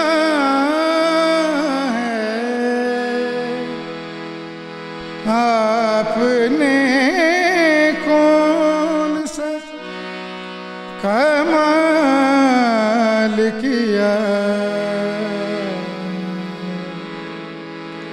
मैं ख्याल हूँ किसी और का, मैं ख्याल हूँ किसी और का, मुझे सोचता कोई और है, मैं ख्याल हूँ किसी और का, मुझे सोचता कोई और है,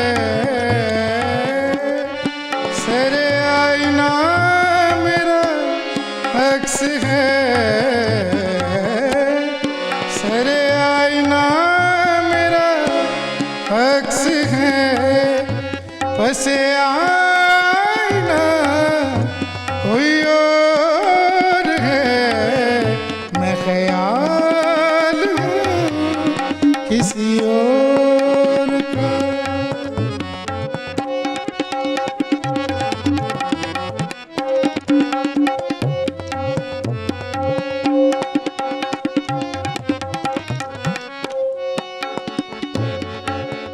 कभी लौट आए तो पूछना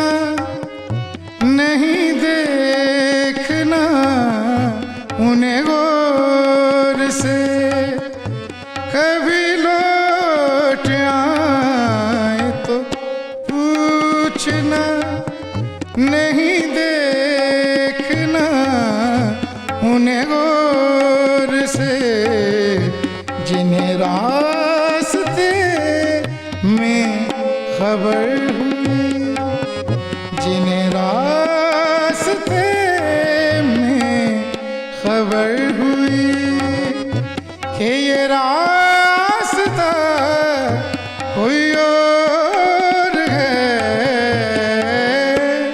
सरे आईना मेरा अक्स है,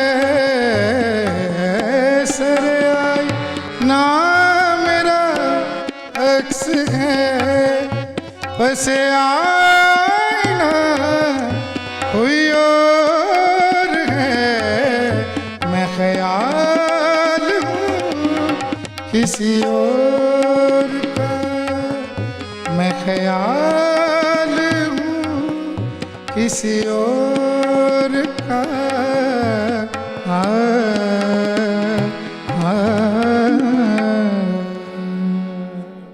क्या बात है, वाकई सुरीली आवाज़ है। क्या बात Thank you, है। शुक्रिया। माशाल्लाह। तो सीखा वालिद साहब से? जी हाँ जी, इब्तदाई तालीम वालिद साहब से। अच्छा। मेरे ताया मरहूम उस्ताद इम्तियाज़ अली खान साहब जी। फिर मैं अपनी फैमिली में शागिर्द हूँ उस्ताद शराफत अली खान साहब का। अच्छा अच्छा। जी, दी एल्डर ब्रदर ऑफ उस्ताद शफकत सलामत अली खान साहब। उस्ताद नज़ाकत अली खान सलामत अली खान मेरे ग्रैंडफादर हैं, मैं नवासा भी उनका। तो कितना प्रेशर होता है, कितना बहुत मुश्किल ज़्यादा। होता है इन सारे नामों को साथ लेकर चलना। और जब आप बताते हैं कि जी कि ये घराना है मेरा, तो लोग जो आपसे पैसे कह रहे होते हैं यार बहुत अच्छे, तो वो थोड़े से हो जाते होंगे भाई तुम पे तो बड़ी जिम्मेदारी है। जी हाँ जी सर, बिल्कुल, क्योंकि वो लोग फिर एक्सपेक्टेशन रखते हैं ना हमसे कि ये क्या सुनाएंगे, ये घराने वाले हैं, ये विरसे वाले लोग हैं, ये क्या सुनाएंगे, ये क्या पेश करेंगे, क्योंकि हम लोगों के लिए ये असासा है हमारा, हमारा विरसा है जो हम लेके चलते आ रहे हैं। जो मैं अपने घराने की ये आपके सामने 27वीं 28वीं पीढ़ी बैठा हूँ। शाम 84 घराना, क्योंकि ये हिंदुस्तान में है। हाँ जी हाँ जी। तो तब तो पाको हिंद था, बड़े सगीर पाक। जी हाँ जी। अब हमारे पास 2 से 3 मिनट हैं, हम आपसे मजीद सुनना चाहेंगे। प्लीज। बिस्मिल्लाह। मेरा आजकल एक ओएसटी चल रहा है रक्से बिस्मिल, अच्छा अच्छा। जिनकी कंपोजिशन कभी आमिर सावल यार मेरे वालिद साहब की है, जबरदस्त। तो वो काफी लोगों ने गाई है। तो मैं बिल्कुल बिल्कुल बिस्मिल।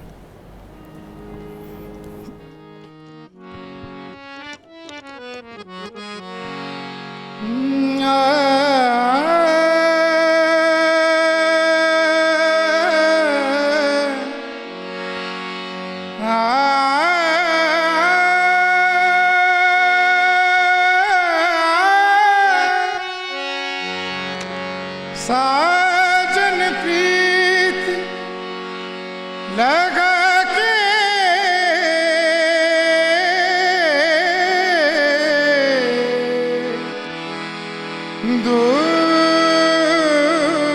दूर देश मत जा,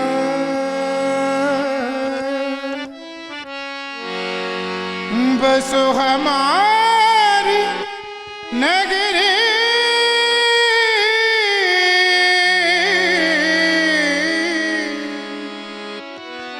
हम मांगे तू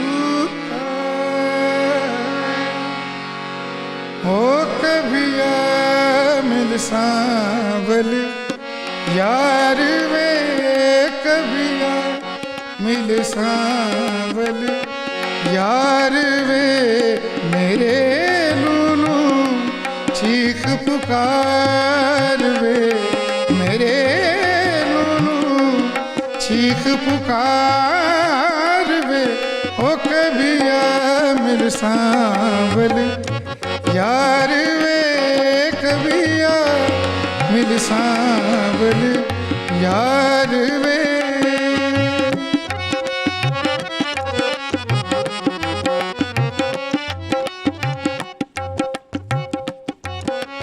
तुझे हर जाई की बाहों में और प्यार परीत की राहों में, तुझे हर जाई की बाहों में और प्यार परीत की राहों में, मुझे मिलना चार कहार वे, हो कभी मिल सांवल यार वे, कबिया मिल सांवल यार वे कबिया मिल सांवल यार